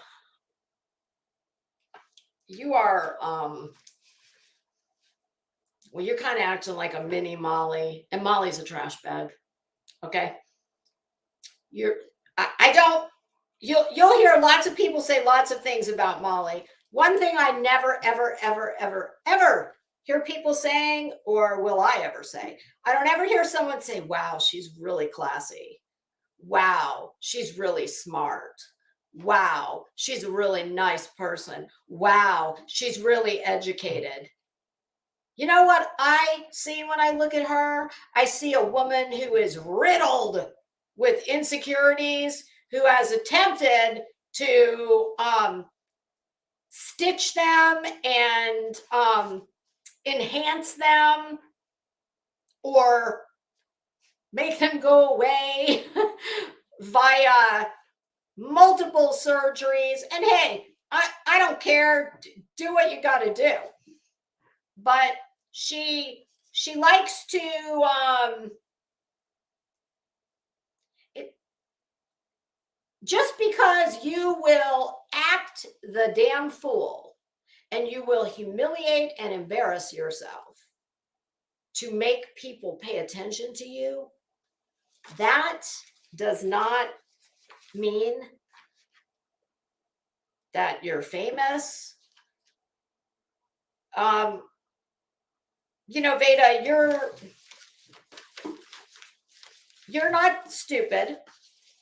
I think, you know, when she's speaking like a lady and being civilized, Veda, it seems like when you get in the company, and this happens to a lot of people, especially when you're young, you know, you kind of, when you get in the, oh, Gina, I love that. Confidence is quiet, and MGL is far from that. Absolutely. Kind of like I said with Betty. You know, here's what you usually, it's pretty rare to hear. People who are truly smart, they don't have to scream it at you every day and tell you, I'm so smart, I'm educated, I'm legally educated, blah, blah. No, they don't have to do that. People who are kind, oh, no, not on my carpet. Let me go over there. Don't you throw up on my carpet. The dog's in here. It's like, no, the carpet's wool. Don't. People who are kind, generous, they don't like have to tell you, well, I donated blood. No, you just do it. You know how many like true philanthropy? People donate obscene, huge amounts of money. And do you know how many people do it anonymously? And at least in part, that's Bob. Some of that is to deter people from coming, you know, oh, can I have? People who are truly wealthy, they are the last people who will ever tell you, oh, I'm rich. I've got this. I've got that. Blah, blah, blah. She rents rooms in her home to strangers. That's no skin off my ass. I don't give a shit what she does. But I'm just telling you that I don't know any wealthy people who do that. And I do know wealthy people. None of them do that.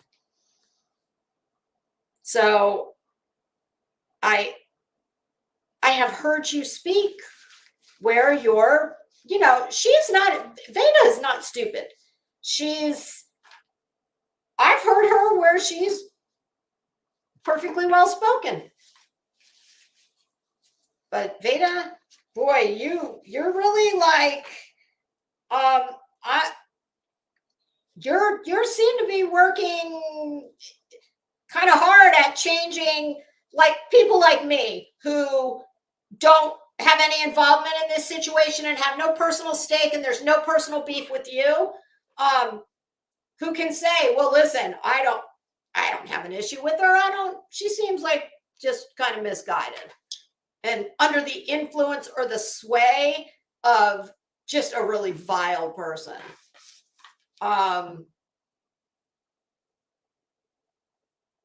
But you're going to be changing minds about that, Veda. You really are. And just, I don't know. Listen, look at those who've gone before you, okay? The best indication of future behavior is past behavior. And that's not just some bullshit slogan at your, on a coffee mug somewhere. That's the truth. And she has left a trail of bodies in her wake, of people that, I mean, from where I sit, it really looks like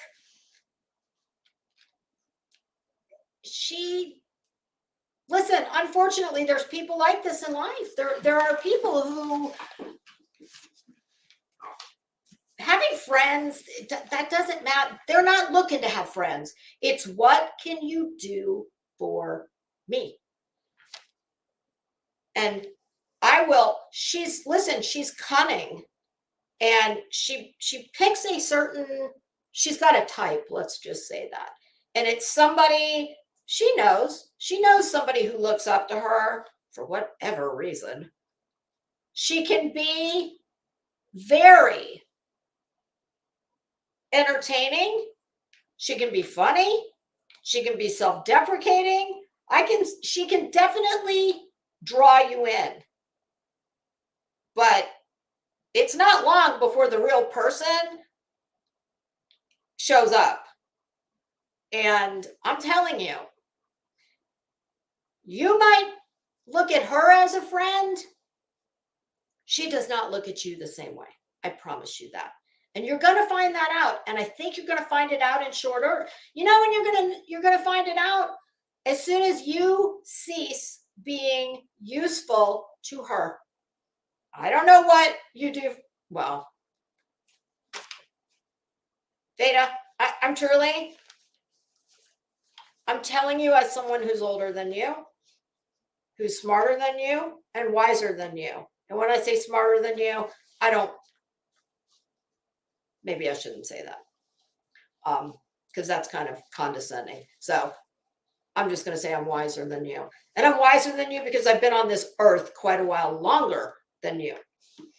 So you're take it from someone, Veda, who I can see very clearly the secret to success. Well, not success, but listen, I don't even hashtag shit because I'm not here to try and become famous. I'm not here trying to earn a living. And if you don't think it's frustrating to sit back and watch people that I think are about as smart as this fan right here, like, I don't know, Betty. I don't understand why Betty has 25 followers. Never mind 25,000, okay? But be that as it may, I'm not willing to sell my soul, my integrity, etc. for a hobby. And you are in with, you're in an effort to, listen, YouTube, like with life, you can take all kinds of routes, but hard work is what always pays off in the end. You can get there fast, or you can with, not necessarily just on your own merits. I mean, Molly knows. Well, I don't, and it used to be this way. I don't know what, like, what do you get in this deal? Because I don't know. She can't get people to watch her on Kick. Where are all her subs? I know in the beginning, that's what everybody thought. Oh, I'm going to get all her subs. What's she giving you? $100? Or y'all, I mean, you do know that there's like $100 bill that all these people just fucking trade amongst each other, right? And I get it, to some people, $100 is, $1,000 to others. I understand money. Everybody needs money, and money's all relative. But, if you might be able to cut the line and go to the head of the class, but at some point, everybody has to stand on their own merits. And I'm going to read the partial post from the good NUNYA, from Justin Jaundice. Hello, Aziz Sigma. Kia, how are you? Virginia, how you doing?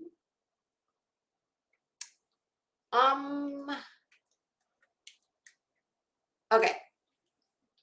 This was, NUNYA posted this a day ago from Jaundice. I very seldom go to Dre's page. Oh, yeah, I'm sure that's true. But I went to look this morning to see if she finally put out an update on Vaughn. No, the comments section is going crazy. Her subscribers want an update. Vaughn was loved by her supporters. She shared him having multiple seizures. She shared him in the hospital shortly after the accident. They prayed for her family. She asked for prayers. Her supporters, there's a little bit that's cut off that I can't see, speak about her husband whatsoever. It's almost as if he never existed on her page. She shared nearly everything, all caps, before the accident. Shortly after the accident, Jesus, Justin, honey, now that you've taken care of your shade match, maybe you should do like a refresher on high school English, grammar usage, punctuation. Because this, boy, I mean, you're better than Betty, but it's difficult to read this. We are almost at 2 months. Everyone knows, and she is still just talking about mangoes and decorating videos.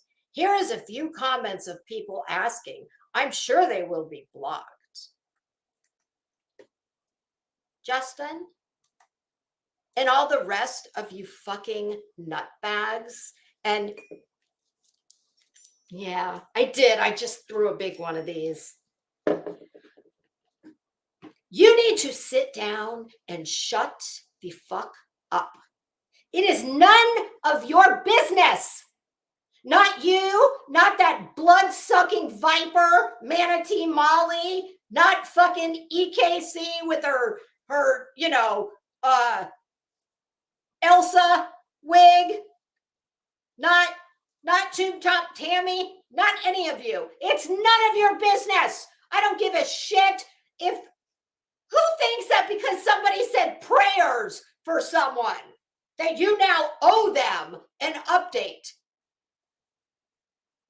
You people have lost all perspective. What is wrong with you? My God, shame on you. You're disgusting. You're foul. There's only one reason I can think of that someone would make such a shitty, hateful post.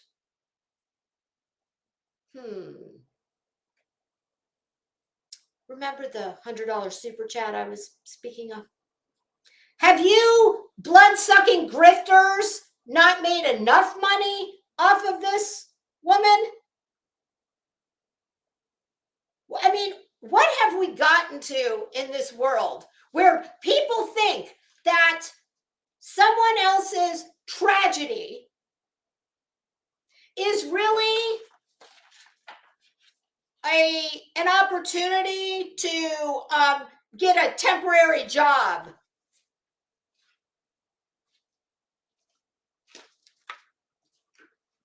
I mean, has it ever occurred to any of you that, my understanding, the very little I know about this, and please save me any of the talk about, well, she showed this and she showed that, and I think that she's, culpable. She was cleared by law enforcement. That's all I need to know. I don't give a shit what the idiotic YouTubers think. That means nothing.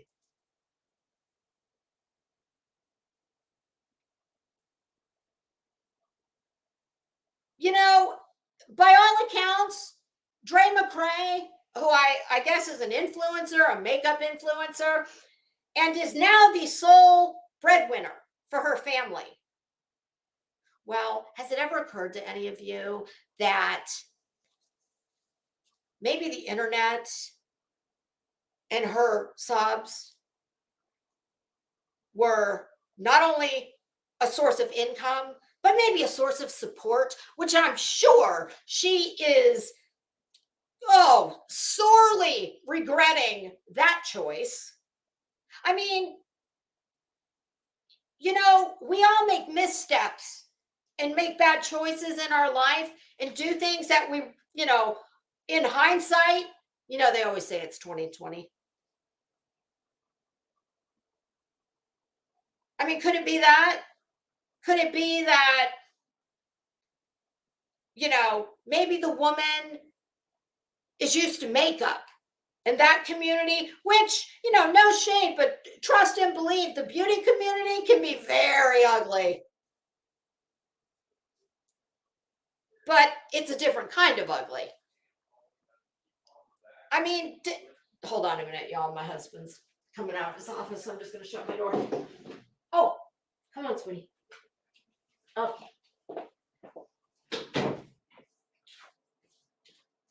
I mean, could it be possible that, hindsight being 2020, Dre had no clue what she was opening herself up for? Like, who in their right mind would ever dream that there's some blood-sucking bitch out there that's going to reach out to your in-laws and insert herself square in the middle of your personal tragedy so that she can mukbang for dollars? I mean, this is like next level sick. It's evil. And now you people think that because for whatever reason, at whatever time, Dre McCray thought it was a good idea to allow the internet into her life in whatever capacity that was. I do not care if you guys sat Shiva with her. Not literally, okay, because that's you do for the dead. I don't know if he's alive or dead. It's none of my business. I don't give a damn if you held her hand, metaphorically, as she live streamed every single day from his hospital bed or his nursing facility, wherever he may be. It doesn't matter. You are nobody to her. You are not family to them. You're not friends. Why do you people think you are entitled?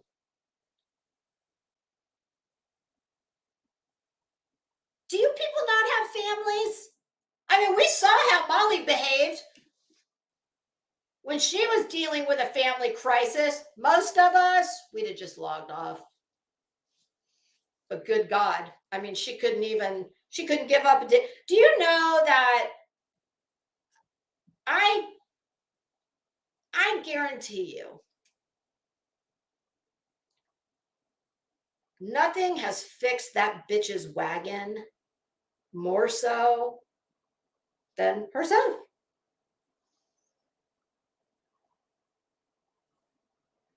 Don't you know she is she's so miserable not being able to terrorize YouTube. Not on her own channel anyway. I mean, Jaundice, you have a family, right? Would you appreciate people inserting themselves into, God forbid, your worst days? I mean, I don't understand this kind of thinking. It's not normal. This is not normal. There is nothing normal about this. I mean, oh God, SoFlo. I hope she does. I mean, I don't understand when did we get to a point where you are so why are you people here's the true test. Ask yourself this. What do you suppose it was that got them so very invested in this man and his wife?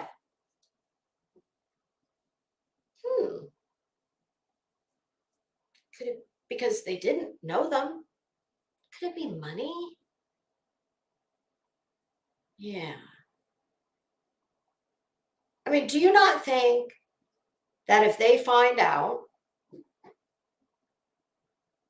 let's just say that some divine being puts the word out, no matter what, you are never going to make one more nickel off this case. It's done. All the money in the world on YouTube has dried up. Or no, better yet, let's pretend this. Let's pretend that Jaundice, I don't even think Veda is monetized yet, but let's just assume at some point she will be. EKC, and all the rest of the people that are so invested in this, do we think that if they all lost monetization for some reason, do you think they'd ever talk about this again? Probably not. Well, there's your answer. So, Justin, I don't know why you feel entitled to any information. You're not. Nobody is. And listen, every family has drama, whether it's minor, completely dysfunctional. And would you like the internet involved in yours? And all I can say for all of you that have that mindset, boy, I certainly hope that you all never find yourselves on the receiving end of the treatment that you have given to this family. So, okay, so we can get rid of, oh, I think I already got rid of it. Okay. All right, now on to, let me share this link. This is Tiger Talks. And I'm putting the link in the chat. Please go check out the Tiger Talks. Fantastic videos, including this one. All right, shall we? Whoops. Share screen. Yes, it's this one.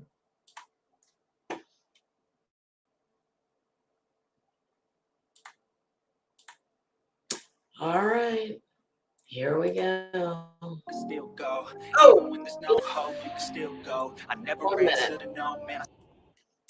Let me read the. Oh, well, I'll just read Tiger Talks copyright disclaimer. Copyright disclaimer under Section 107 of the Copyright Act of 1976. Allowance is made for fair use for purposes such as criticism, comment, news reporting, teaching, scholarship, and research. Fair use is a use permitted by copyright statute that might otherwise be infringing. Okay, I'm not going to read the rest. I still go. That's Kathy P's favorite thing. This girl's got a mental problem. This girl's got a bitch. If I have a mental, well, Veda, I don't know about all that. I'm not saying you have a mental problem, but here's what I am saying. I am saying that you might want to take a step back. You are far too invested in someone else's situation that has nothing to do with you and has no bearing on your life one way or the other. And I assure you, I'm a very normal, rational person. A problem, then you need to be in an insane asylum. And by the way, Kathy. But did she just tell Kathy P that if she thinks, she being Kathy, thinks Veda has a problem, then she needs to be in a mental asylum? Okay, I think that's a leap. We didn't lie about that call. We never said that we called the medical examiner. Oh, that's right. I forgot all about that. Veda, I'm not going to tell you have a mental problem because I don't know you. But what I am going to tell you is it's incredibly bizarre.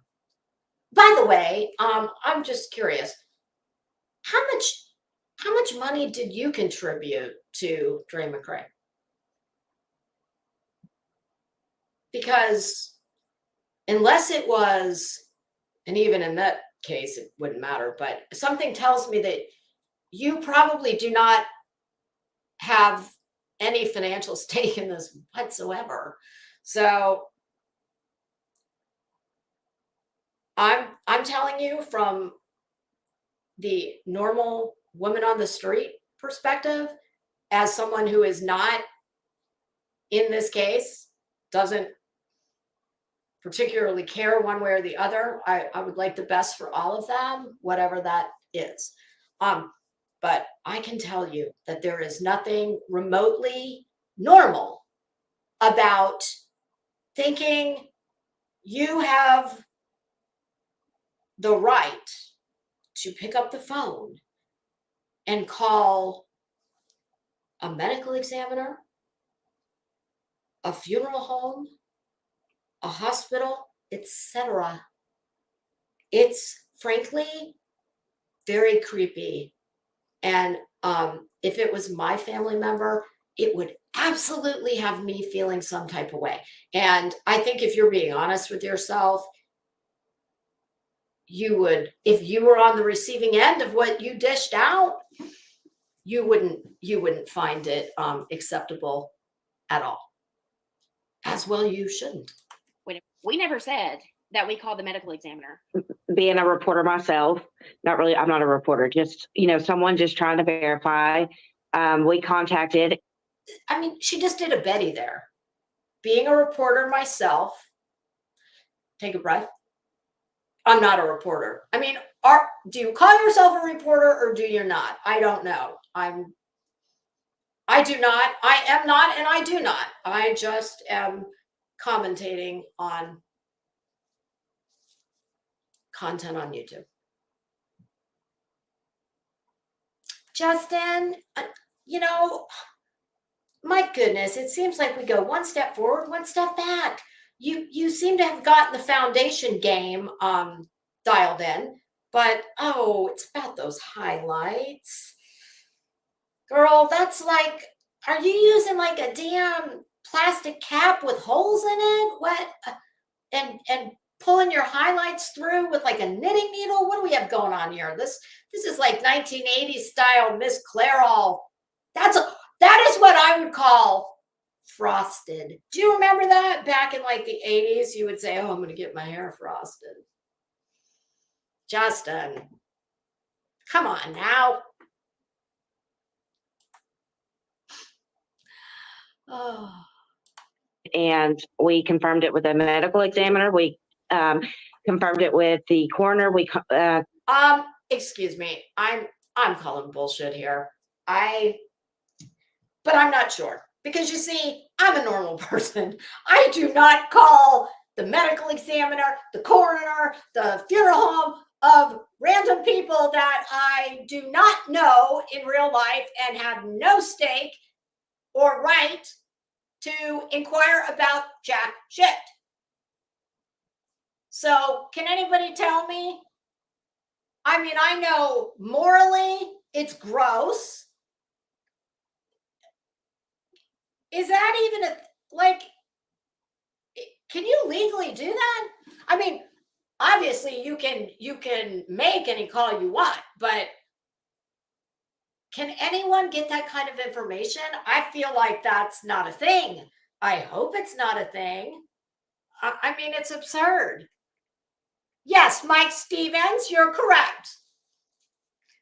Yep, frosted. Tell me I'm wrong. Tell me that does not look like a Miss Clairol plastic cap with little dots on it that you would then take a little knitting needle tool and you'd pull the hair through, and then you'd take your paintbrush of bleach and you'd frost it. Yeah, they called it frosted, like a cake. Hey, Sofa King, how are you?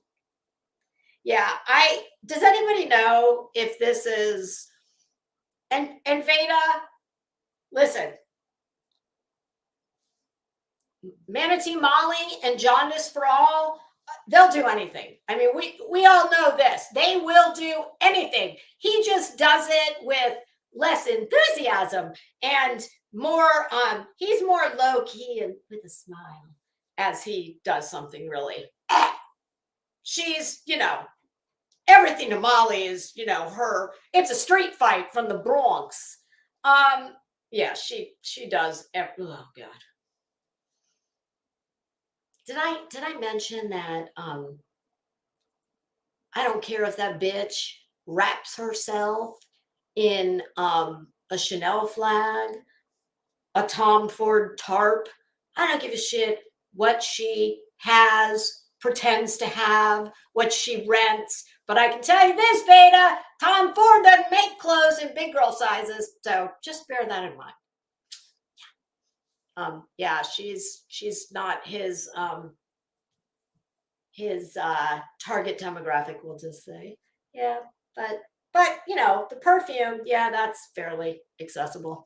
So just remember that. And some people think I happen to know what I'm talking about when it comes to fashion and whatnot. So yeah, just remember, if you're rotted and dead and foul and vile on the inside, it doesn't matter what you wrap your moderately better exterior in. It doesn't mitigate all that. Contacted the police department. We've contacted, what was the last place? A place about the death certificate. Yep. Why? Medical examiner. Why are you people nurse, doing this? Why do you think this is normal?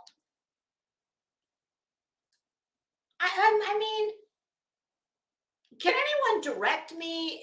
Is there something I can watch that will tell me? Oh, runs with scissors. I don't know why. Yeah, I heard her say she's a size 5. Here's my PSA for all the women of the world that are confused. Women's sizing is, those are even numbers. 0, 2, 4, 6, 8, 10. Juniors sizing are odd numbers. 1, 3, 5, 7, 9. So maybe this explains why none of her clothes fit properly. She's in the junior department. But yeah, I truly cannot, I just can't. Did she mean 5 to the 5th power? What? I don't understand why these two people think this is normal. And what is the rationale behind doing this? Like, do they think that she's hiding the fact that I don't know if he's here or not, but I know that it's none of my business and it's none of theirs. So the man's name is Frank at the, Oh yes, Frank. that's the medical examiners. Jesus, spoke with Justin, Michael, we my spoke- God, dude, listen, if you're gonna wear makeup, okay, especially as a boy, you gotta, dude, you're kind of like milquetoast everywhere. You've got to commit one way or the other, okay? Either go full Jeffree Star and do glam, or do a tasteful foundation, maybe a neutral beige eyeshadow, and a gloss. But you running around like a la Tammy Faye-ish, like a toned down version of Tammy Faye Baker's smoky eye. It's like, it's so weird. It's so disturbing. I know that you used to work in a funeral home. Maybe you're used to mortician's makeup. I don't know, but you need to pick a lane. Full glam or tasteful, enhanced, something to enhance your features. It's bad enough you've got 1980s frosted hair. A smoky eye just doesn't work for you, Justin. Sorry. with Frank and I think a gentleman named Travis. We never said who we called. We just said we called somebody where the body was. And where would that most likely be? The funeral home, you moron. No, you're the moron. You are the moron, okay? Because you are running around thinking you are entitled to the most personal information about someone. Why? Vada is calling Kathy P a moron. Kathy P is no moron. Vada, No, you I might want to check yourself before you wreck yourself. So why don't you get on YouTube? I'll send you the number if you want. His name is Frank. You can call him and ask. Why would she want to do that? We already have enough unstable people doing that exact thing. We don't need to add more to the pile. Ask him if Unipuss and Nonsense's grave sites had any flowers lately. I'll stop by there and drop some off. What the hell did she just say what I thought she said? Hold on. I want to hear that again. That was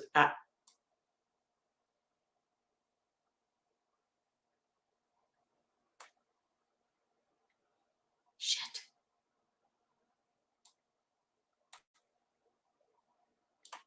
So why don't you get on YouTube? I'll send you the number if you want. His name is Frank. You can call him and ask him if Unipuss and Nonsense's grave sites had any flowers lately. I'll stop by there and drop some off. Uni what and And nonsense grave sites have any flowers? What the fuck? Wow. You know what, Veda? I may have given you more credit than you deserve. My God.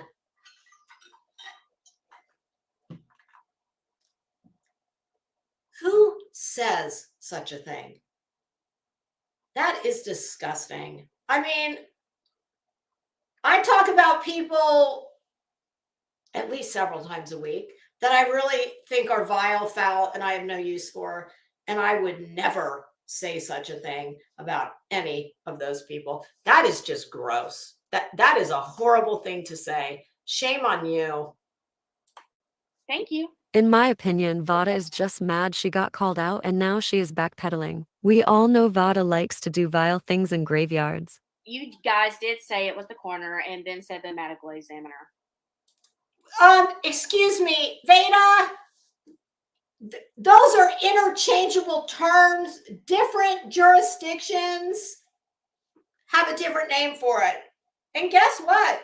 Sometimes you can be labeled a coroner and you don't even have to be a doctor. Did you know that? There are jurisdictions where you don't even have to be a doctor to get elected as coroner. Well, we also knew that they'd be calling them. And if they really did their research and did what they needed to do to confirm things, I'm not going to do the legwork. You know what normal people do to confirm things? They wait for the family to put a statement out. That's what normal people do. People who don't seem to be wrapped too tight, they take it upon themselves to insert themselves into other people's lives and personal business that is none of your business. For them. Let them figure out who we called. We obviously did our job. What job would that be? What are you, a fucking citizen investigator? You said you were a reporter. Now you're not a reporter. So I'm not sure about that one. Are you a death junkie? Is that what it is? You did your job. No, what your job is, along with my job and all the normal thinking people of the world, our job is to just sit back and wait for the family to disclose or not ever disclose information. So just because y'all didn't do your research or anything like that doesn't mean we're responsible for that. Okay, so our job is to do our research? Got it. In case Vada missed it, Kathy P. did her research, and Vada got caught in yet another lie. You haven't been able to dub out one receipt ever, never, not ever. I can't name one of them. And, she was hating on, I was listening to Aaron Stream and she was hating on UniRock, doing his new thing and starting a new thing about fraud raisers. Well, is he headed to interview your parents? You said that he... Wow. Listen. Even if I wasn't a fan of nonsense, even if I didn't know who the hell you were talking about, Veda, boy, I think I did give you too much credit. I'm going to have to walk back some of my earlier thoughts. You really are a little mini Molly, aren't you? I mean, truly, I'm just dumbstruck that anybody, that's what, Veda, why is that where you need to go? That's the part I don't get. Why? See, that tells me that, well, from where I'm sitting, Veda, just based on this clip, I can tell you that I have managed to make very, very salient points in a situation that I don't know a fraction of in terms of what you have self-proclaimed done your research on. I sound much better spoken and have gotten my point across quite nicely. And I didn't need to,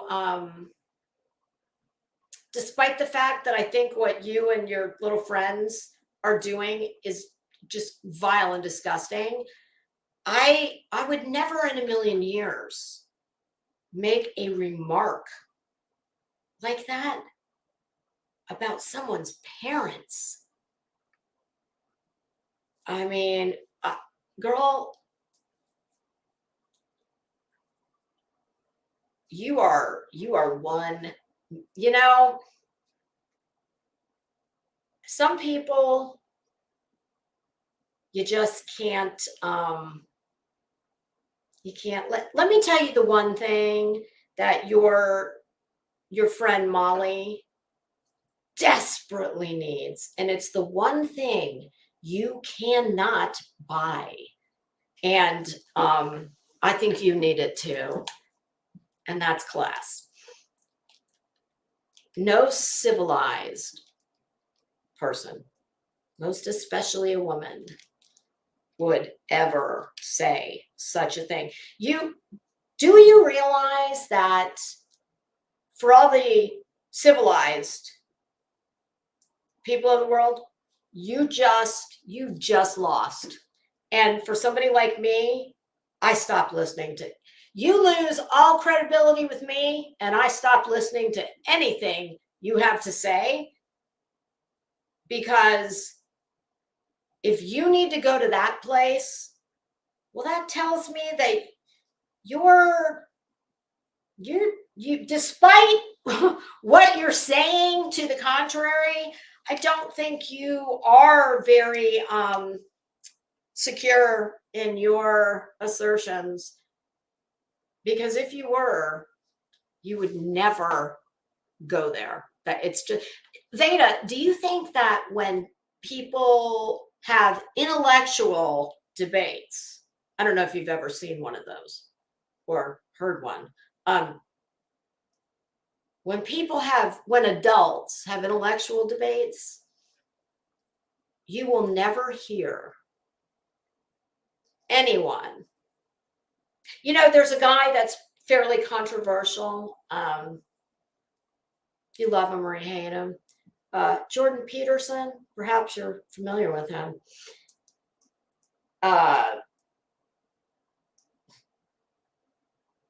Ben Shapiro, people like that.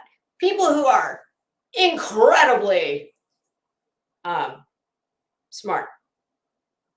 You know, they may have some inflammatory views. They set people on edge at times. This is not about politics. I'm just trying to think of true intellectual people, whether you like them or not, or you like their beliefs. These are very smart people.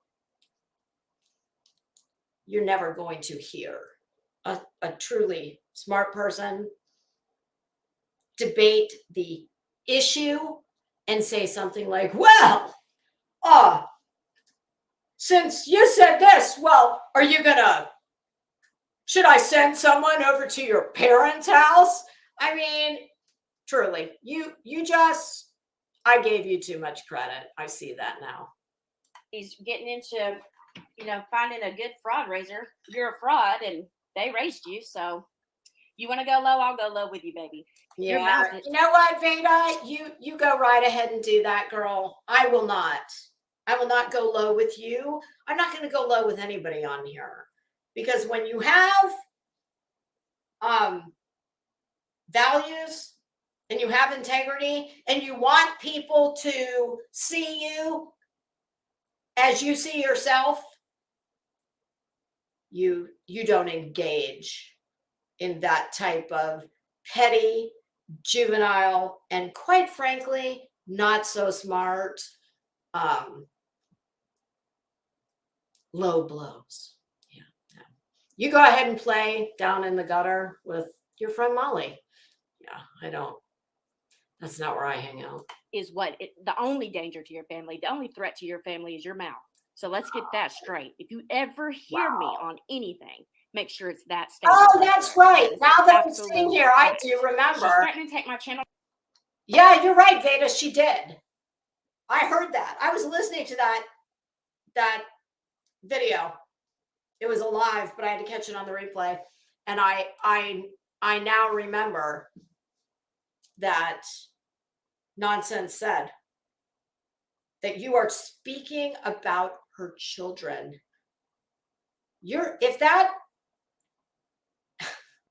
Wow. Listen, that's a bitch move. Do you have children, Veda? I'm going to assume you don't. You don't mess with people's kids. That's definitely a page out of your buddy's book. Yeah. I mean, I don't understand that. And I tell you what, I don't think Nonsense would have leveled that accusation if she didn't have the proof to back it up. And I believe her when I believe she said there were at least 3 separate instances where she was advised that if she wants to, she will shut your channel down. So obviously they were egregious TOS violations is what I'm going to assume. And that's gross. That is gross. You all have a fucking screw loose. If this is what you think is appropriate behavior, talking about people's parents, speaking on people's children, it's never okay. And I mean, like I said, you lost me at least a minute back. Now it's just pretty much we're to the point where there's no you in my mind will just stay no matter what. When you part ways with her, which you will, trust and believe, you will.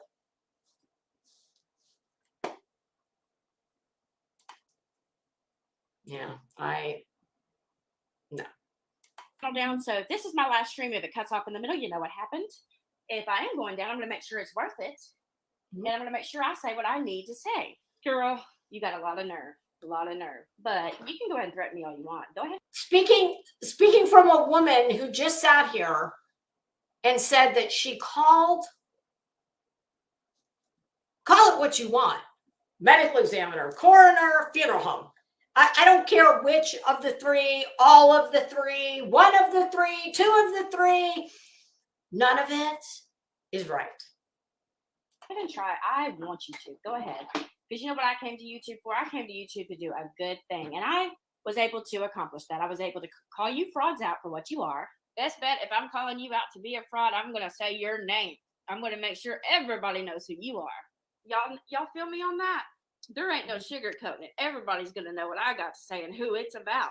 And I'll make sure to put your picture and your ancestors' picture on my thumbnail. I don't give a damn. What the hell does that mean? What does that mean? Your ancestors' picture? I don't even understand that.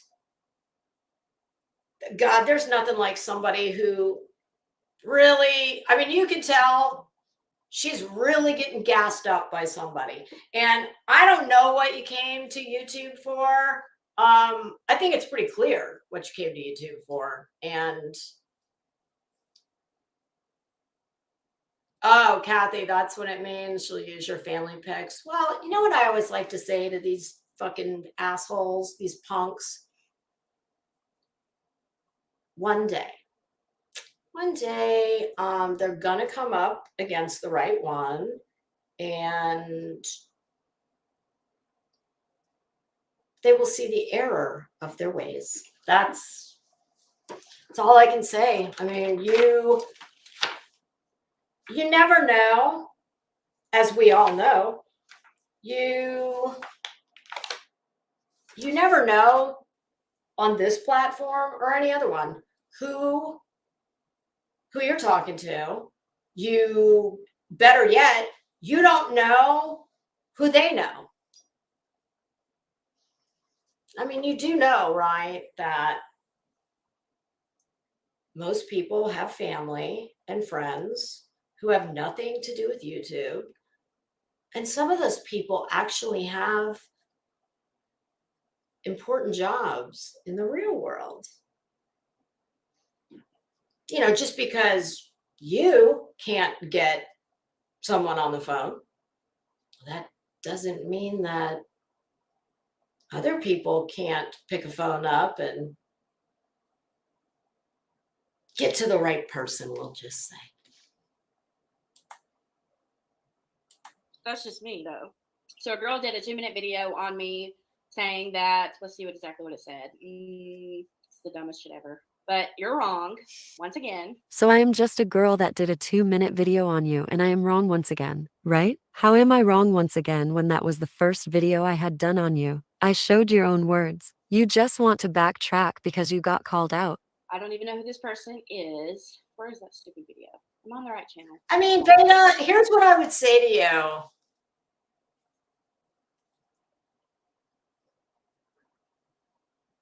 It seems to me like the most insecure people on this platform are the ones who are constantly running around trying to micromanage everyone's opinion of them. Why? I don't understand why people do that. Your work or your catalog of videos, well, it should speak for itself. And don't you think that the people that like you and respect you and patronize your channel, if they're not just there because some nasty bitch who's got you doing her bidding, if they didn't just follow from her, I mean, if you actually earned each of your subs one by one, and maybe you did, I don't know. But if you did, I don't know why it matters what someone else says. Unless it's, you know, heinous shit like you've been saying, in which case, you know, that would mainly upset the person that it's said about. But, you know, people who like and respect you, do you really think that a 2-minute video made by some girl, as you say, and Tiger Talks doesn't have tons and tons of subs. I mean, I think you have more than Tiger Talks. So I don't get it. As usual, it's a whole lot of people who are not bothered. You spend an awful lot of time being not bothered. But you know, I don't understand this weird like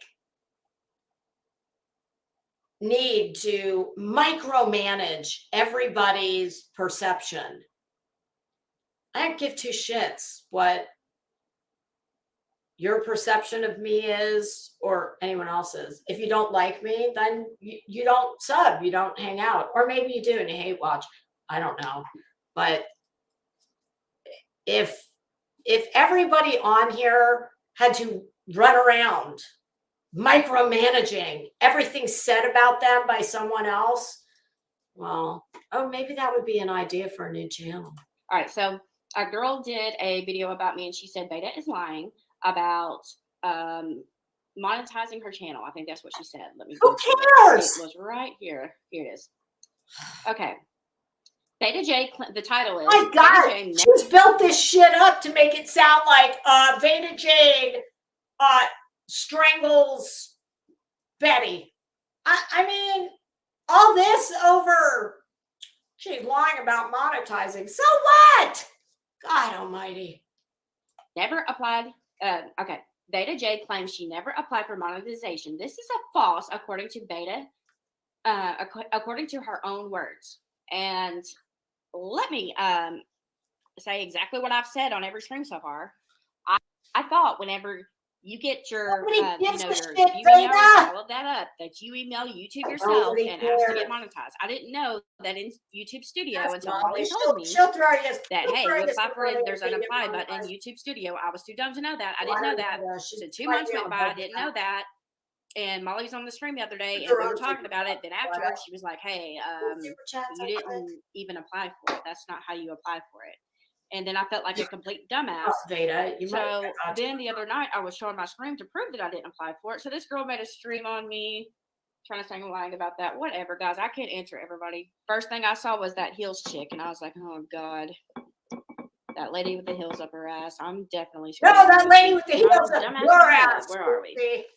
You've got 3 videos right now that I can hit all 3 of them. Listen, I'm going to tell you what I tell most people. I mean, I'm a fan of well, I think that's probably a tube top you're wearing. I prefer strapless. This is definitely not a top. It's a dress. Girl, I tell everybody, get a spray tan. You'll instantly feel 5 pounds lighter.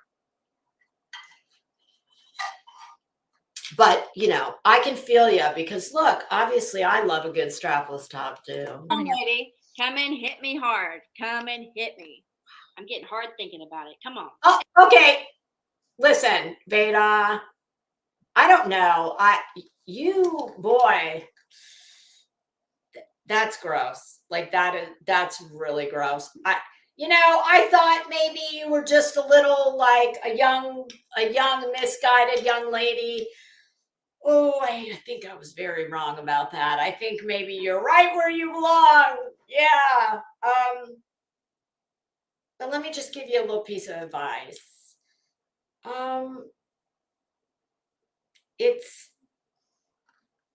never a good look for a woman to speak like she's a man with a dick.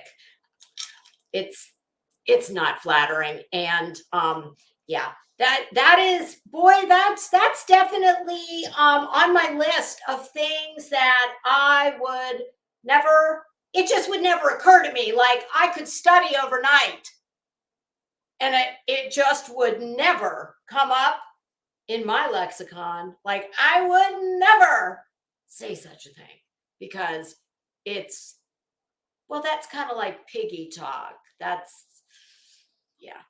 It's gross, Veda. It's really unbecoming. Every fucking video you mention my name and give me attention.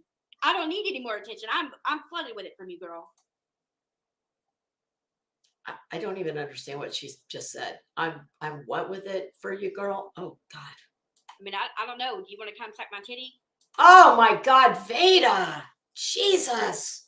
You are a foul-mouthed pig. Okay. I'm sorry. That girl. Oh God. It's gross. Veda. It really. I'm gonna defer saying what was going through my mind. I'll say this instead. If you were my daughter and I heard you speaking in this manner, well, I know what my mom would do. Yeah, I'd have a phone call. Well, I would never do it because I don't. Like I said, of the last 2 disgusting things you have said, there's just no world or scenario in which I would utter those words to, especially on, like for all of you. Oh God, I know what my mother would do. She would call me up and she would say, what in the world? You have embarrassed yourself and you have embarrassed me. And you best knock it off. And I can promise you, my mom wouldn't give a shit if I was 53, 33, and my grown-ass child, my son, my grown man son, would never speak that way. Not on a public platform. I know. I'm sure he talks just like every other man, but he would never do it on a public platform where it would cause his family embarrassment. So that's how I'll put that.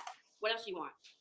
I mean, it's like you went from eating Molly's crotch and then got stuck to my boob or something. Oh, What happened there? Do Yeah, it, honey. you Do really, it. Do well, it. you do are. it. You're a child. You are a child. And girl, those eyebrows. I said the other day, you probably didn't see this, but my recommendation is almost always, especially for someone of fairer complexion like yourself. My recommendation is pretty much always, girl, think powder, not Sharpie. Okay. And yours do look better than whose eyebrows were those the other day I was talking about that had no arch. They were just like horizontal lines. I don't remember who it was, but your arch game is definitely more on point than that last person. But honey, they're way too dark. They're too dark. They would be, for the color that your roots are. They wouldn't, if all your hair was that color, they'd still be a tad dark. But girl, those are jarring. Okay, and I know that we've got this cartoon filter on, which is making your mouth look like Ronald McDonald. I know it's really not that big, your lips, but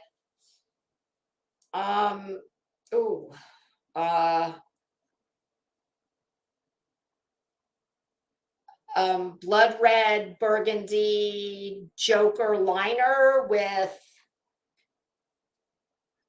lighter blood red lip. I mean, to me, I think it's too dark because you're so fair, only of complexion, clearly. You do have beautiful blue eyes, though, Veda. My goodness, they really are pretty. It's too bad that this Ronald McDonald gutter mouth. You really should work on that, Veda. Dare you to do it, girl, because I'm going to tell you what happened. I will make sure that Justin Molly longforms you. I have no idea what the hell long forming you means. I mean, I hear long forming and I think, like, is that something your doctor submits to get insurance company authorization for a procedure? I don't know. God almighty.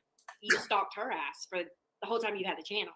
I'll make sure EKC helps me. I'll make sure they all long form you. I don't know. I don't know much about EKC except she seems moderate. I have heard more of EKC, just various clips. I will say I have not heard her ever speak like, starring Veda playing role of Molly, mini Molly. EKC, the little bit that I know, she seems to be as rabid in her beliefs, at least where these subjects are concerned. But I will say, I've never heard her say anything as vile. And Veda, just, honey, please don't let anybody lie to you and tell you anything less than the truth where this particular performance is concerned. And Veda, you have done more to hurt your reputation by the words coming out of your mouth than nonsense has probably ever done. You have made yourself look like an absolute girl. You look trashy as hell. I'm sorry. I don't, and that is me sugarcoating it. That's why you saw me kind of like, because what I really want to say would maybe put me in league with you, at least as far as the words.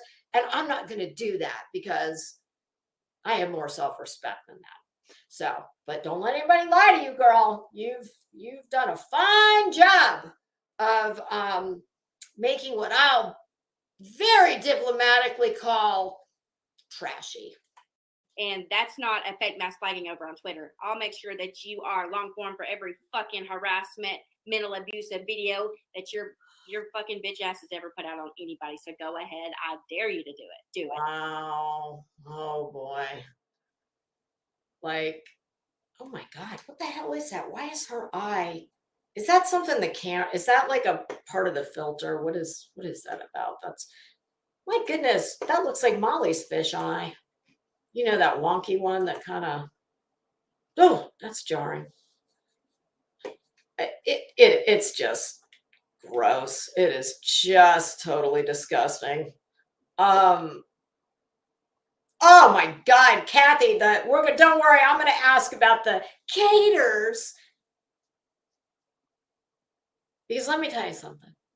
If you have what seems to be like a life's goal or some kind of mission statement to do nothing but talk shit on another content creator who I'm assuming don't really know, maybe some of them know her, but I don't get the whole Katie Joy thing. I don't.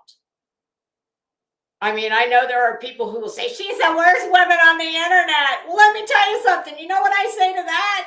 I say, well, my goodness, have you met Molly Golightly or Bullhorn Betty by any chance? I mean, I don't have to listen. I'm a normal person. I don't call myself a cater. I don't have a degree in hating some rando stranger from the internet. But I'll take your word for it that she's at least one of the worst people on the internet. Be that as it may, if she has not personally harmed you or your family or cost you, great financial harm, then you don't have enough problems in your life. That's what I would say. You don't have enough congratulations. You don't have enough clear, real problems in your life if you have this much free time dedicated to hating another person. It's just weird. It's weird. But you're no threat to me, honey. I'll embarrass you in front of God and everybody. Honey, you are doing a fine job of embarrassing yourself in front of God and everybody. In fact, I would submit that nobody could really do a better job than you're doing right now, all on your very own. And I thought you were getting a nose job. If you want a discount, I'll just come in and break it for you and knock it down a couple inches. Wow. Wow. You do know what that's called, right, Pumpkin? And it's not long forming. And you better be real careful, girl.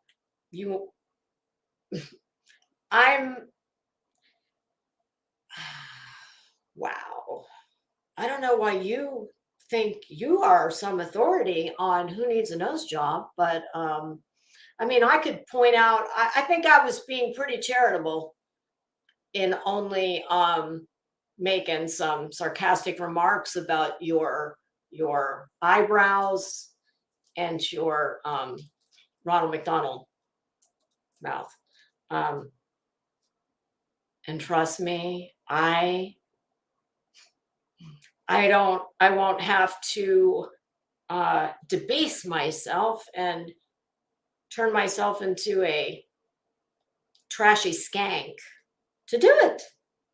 I'm just trying to, I don't know why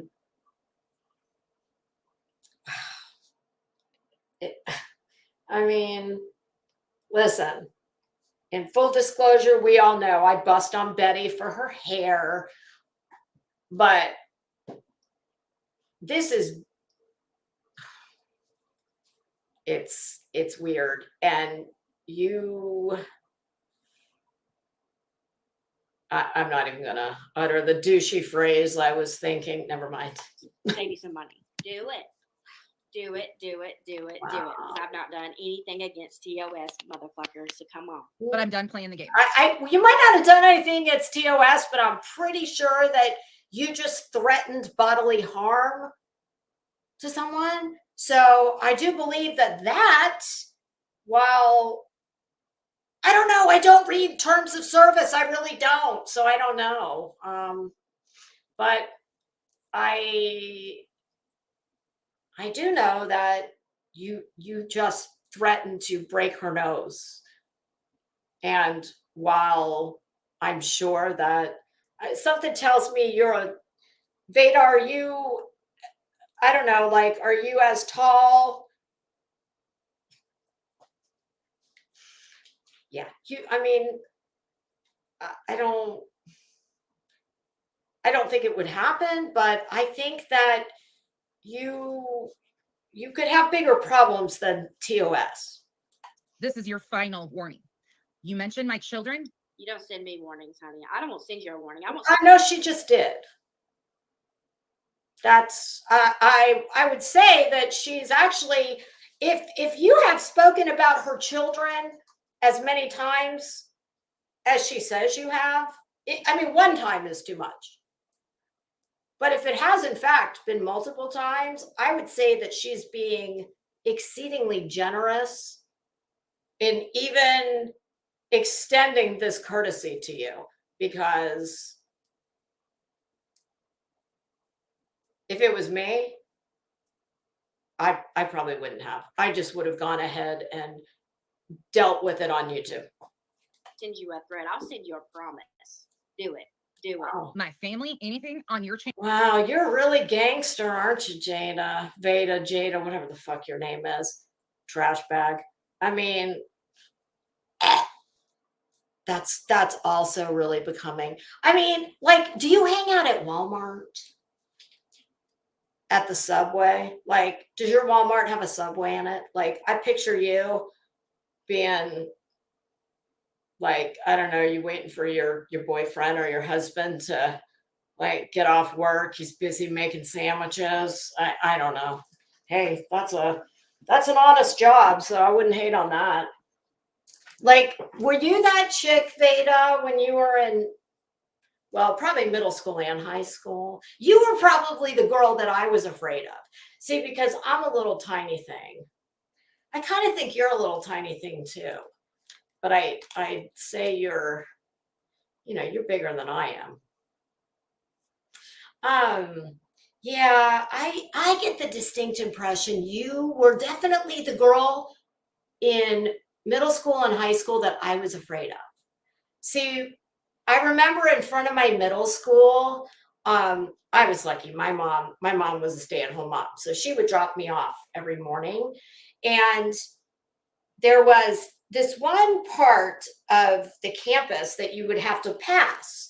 It wasn't on campus, but you had to walk by it to go where I needed to go in the mornings. And that was where what we called the freaks back in the day, they were like the bad kids. We called them freaks because, they had long hair and they wore like concert t-shirts, and, their clothes were usually dirty looking, and they were all smoking cigarettes. Well, when you're in the 6th and 7th grade, it's like I didn't do anything until I got to high school. But they were just like, they were like the bad kids. They would skip school. And the girls were not very nice. Oh, and I was always kind of, and nobody ever like said anything directly to me because I was a little tiny thing. I've never been in a fight in my life. Something tells me Veda's probably thrown down a few times. Congratulations. And in high school, yeah, same. High school, I mean, back in the day, you probably weren't even born when I was in high school, but yeah, they, every once in a while you'd get you'd get that girl that was, she was like gangster. And much like Veda here is acting, she'd be that girl, like somebody would look at her the wrong way and she'd throw her bag down. And I made a crack in a chat the other day about, I know it's on like Donkey Kong. When you take your earrings out, you throw your shoes off. And then somebody's coming to give you an ass beating.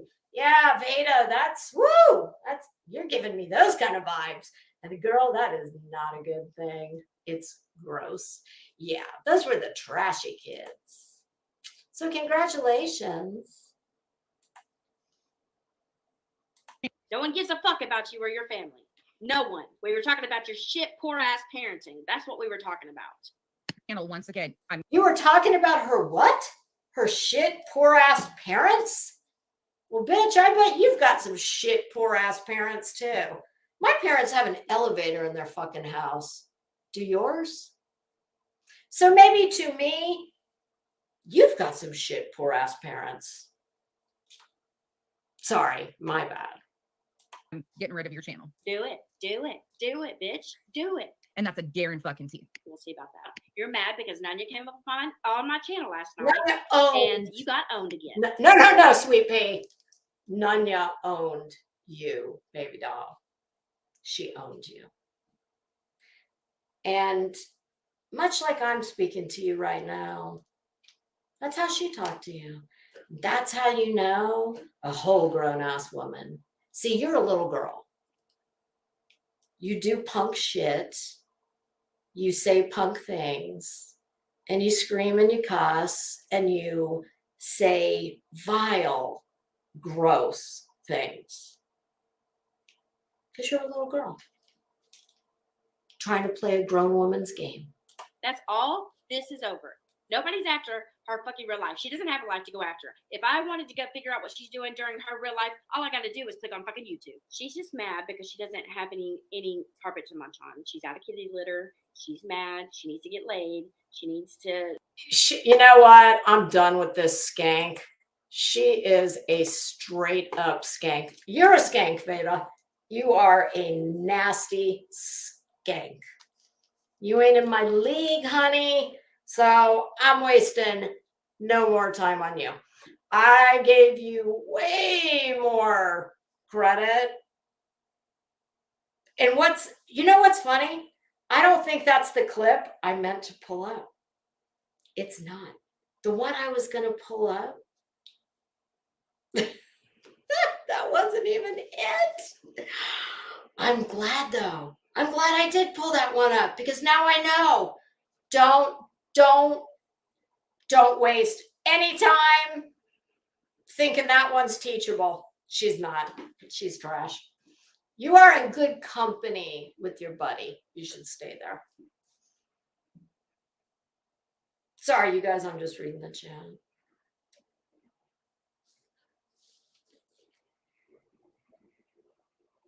Oh, Nunya schooled her. Nunya owned her. Oh, so flow 16 and pregnant with a cigarette hanging out of her mouth. Girl, you, I would say that's, yeah. I don't know what she said. Oh, thank you, Forgotten Whispers. I appreciate that. Listen, she kind of made me come out of myself a little bit there. And I just did something really tacky that I really try not to do. I do.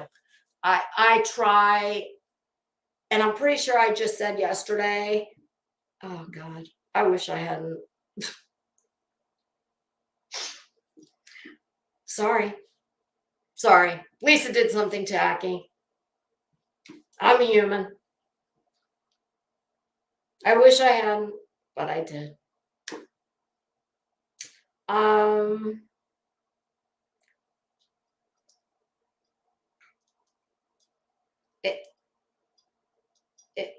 It's just these people who stoop to, I mean, there's just nothing they won't say and do. And Veda, you're trash. You're just trash. I don't, sorry. I hate to say that, but my God, I don't know what it is with you people. Like, you just have to, like, you take the lowest blows. I mean, she's screaming, yelling, carrying on. And to hear, I don't know if she has kids. I'm assuming she does not. Because parents, like, if you're a parent, you just, if you're any kind of parent at all, you just know there are some things you do not do. There are lines you don't cross. Oh, hey, Nunya. Oh, girl, I just kind of like, I was at my Veda, my maximum density point of Veda, and I've had enough. I've had enough. For at least a good hour, I've tried to give her the benefit of the doubt, and yeah, there's no more of that. She did a better job of making my points than I could. I mean, there's no world in which I could have dreamt up things to say that could have made her sound any more ratchet and trashy than she said herself. And I pretty much lost it when she got to the part about, I might have misunderstood her, but it doesn't matter. But what I thought she said when she told Nonsense something about, and your trash parents, to which I then made a tacky comment to her. And then that was, and whether she said your trash parents or your trash parenting, it doesn't matter to me. Either way, it's disgusting. It's vile. She should not have gone there. And she's a little girl. I don't know how old she is. 30 something going on 14. And I don't have little girl. I don't mess with, my friends are grown-ass women, whole grown-ass women, accomplished women. I don't know what Veda has accomplished besides making herself look like trash. So, Forgotten Whispers. I was doing real good. We're 3 hours in, and I didn't lose my shit until about 2 hours and 50 minutes. And of course, it wasn't all Veda, but yeah, I don't know. This place is exhausting. But that come.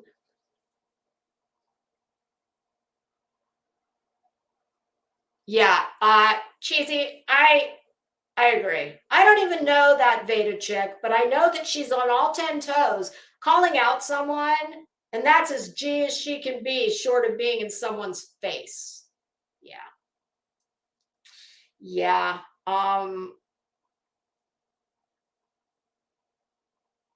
It's some people have absolutely no scruples. There is no place they will not go. And you know what that means? That means that they do not have the facts. They don't have the facts, and popular opinion is not on their side.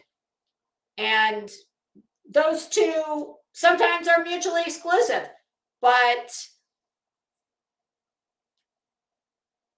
I like that. Yeah.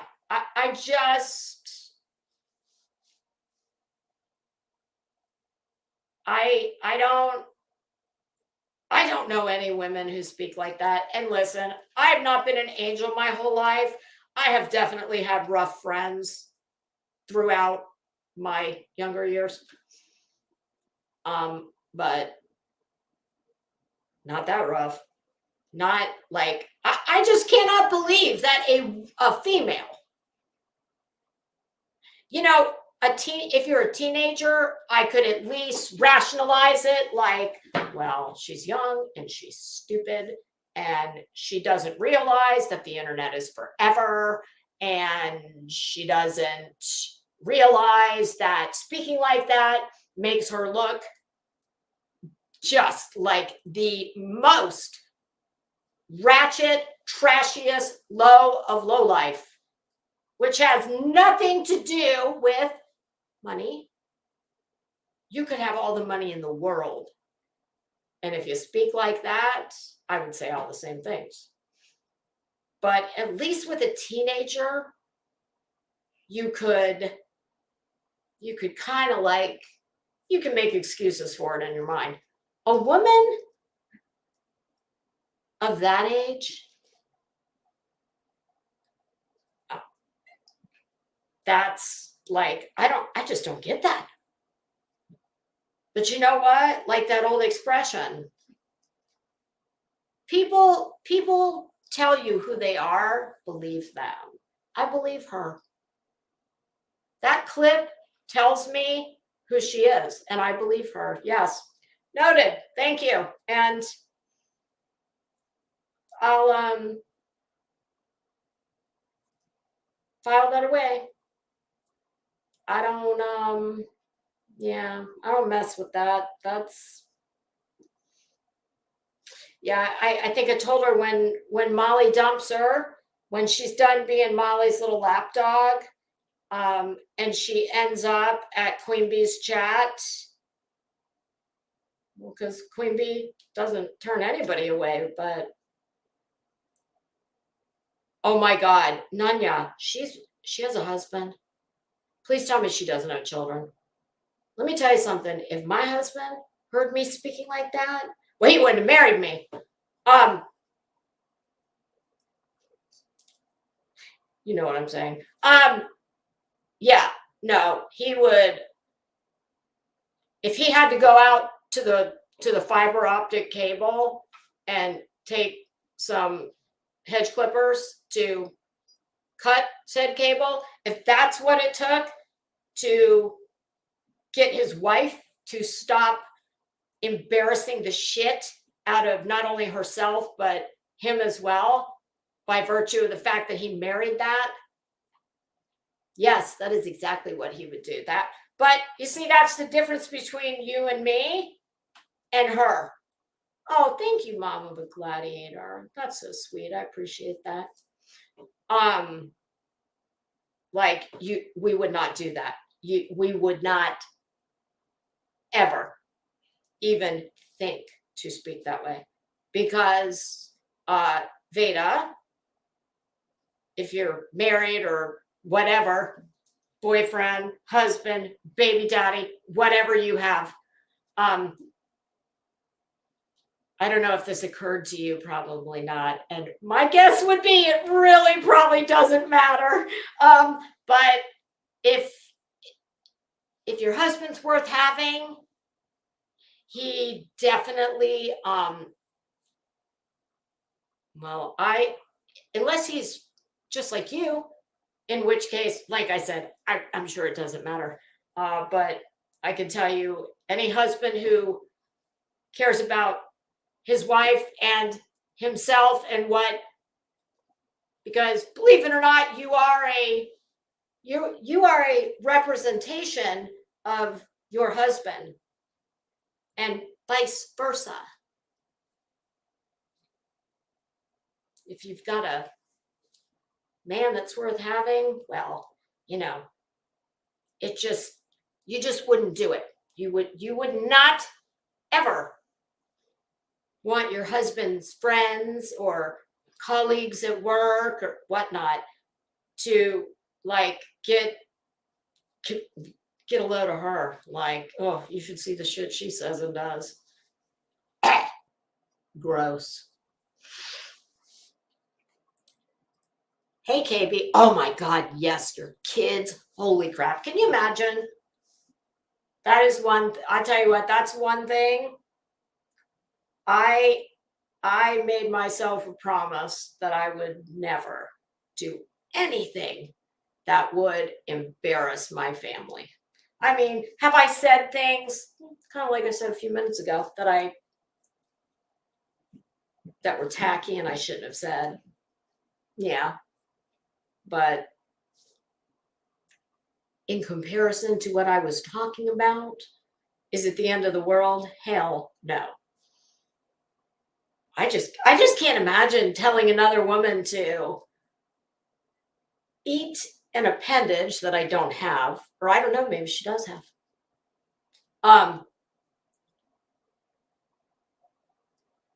And similar in that vein, just foul, really foul, and yeah. Message received. All right, you guys. It's been 3 hours. My sciatic nerve is killing me, and I hear my husband rattling around out in the kitchen. I think he's getting ready to go to an appointment. So I'm going to go walk my little dog. Well, wasn't this fun? Stargazer. Oh God. Hi, Muffin Mouse. Hey, Kelly. How y'all doing? Well, I hate to say hello and run, but my coffee's ice cold. I think I'm just gonna make a fresh cup. And I need to go walk my dog. But today's what, Wednesday? I've got an appointment. I got an appointment Friday. I may come on tomorrow. We'll just see. We'll see how it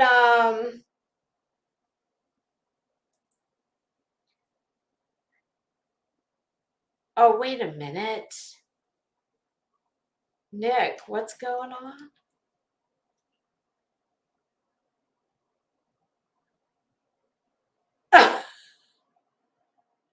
No, she does not, Kathy P. Is that true? I swear to you, Hey, hippie. I thought that was a joke. She streams from her bathroom, sits on the toilet. Well, at least she picked the right place,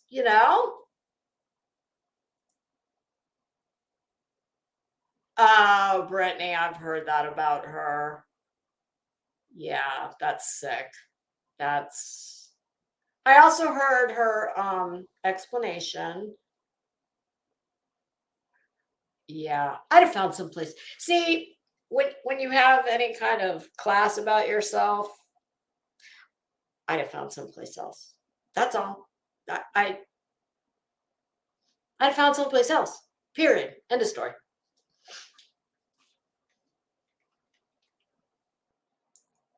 It's where she gets the best service or internet signal. It might be the universe's way of trying to tell you something more like it. But if that's the case, well, that's apropos, because from what I see, she comes from a toilet. So perfect. All right, kids. Have a great day, everybody. And until we meet again, be good. I'll see you soon. Bye.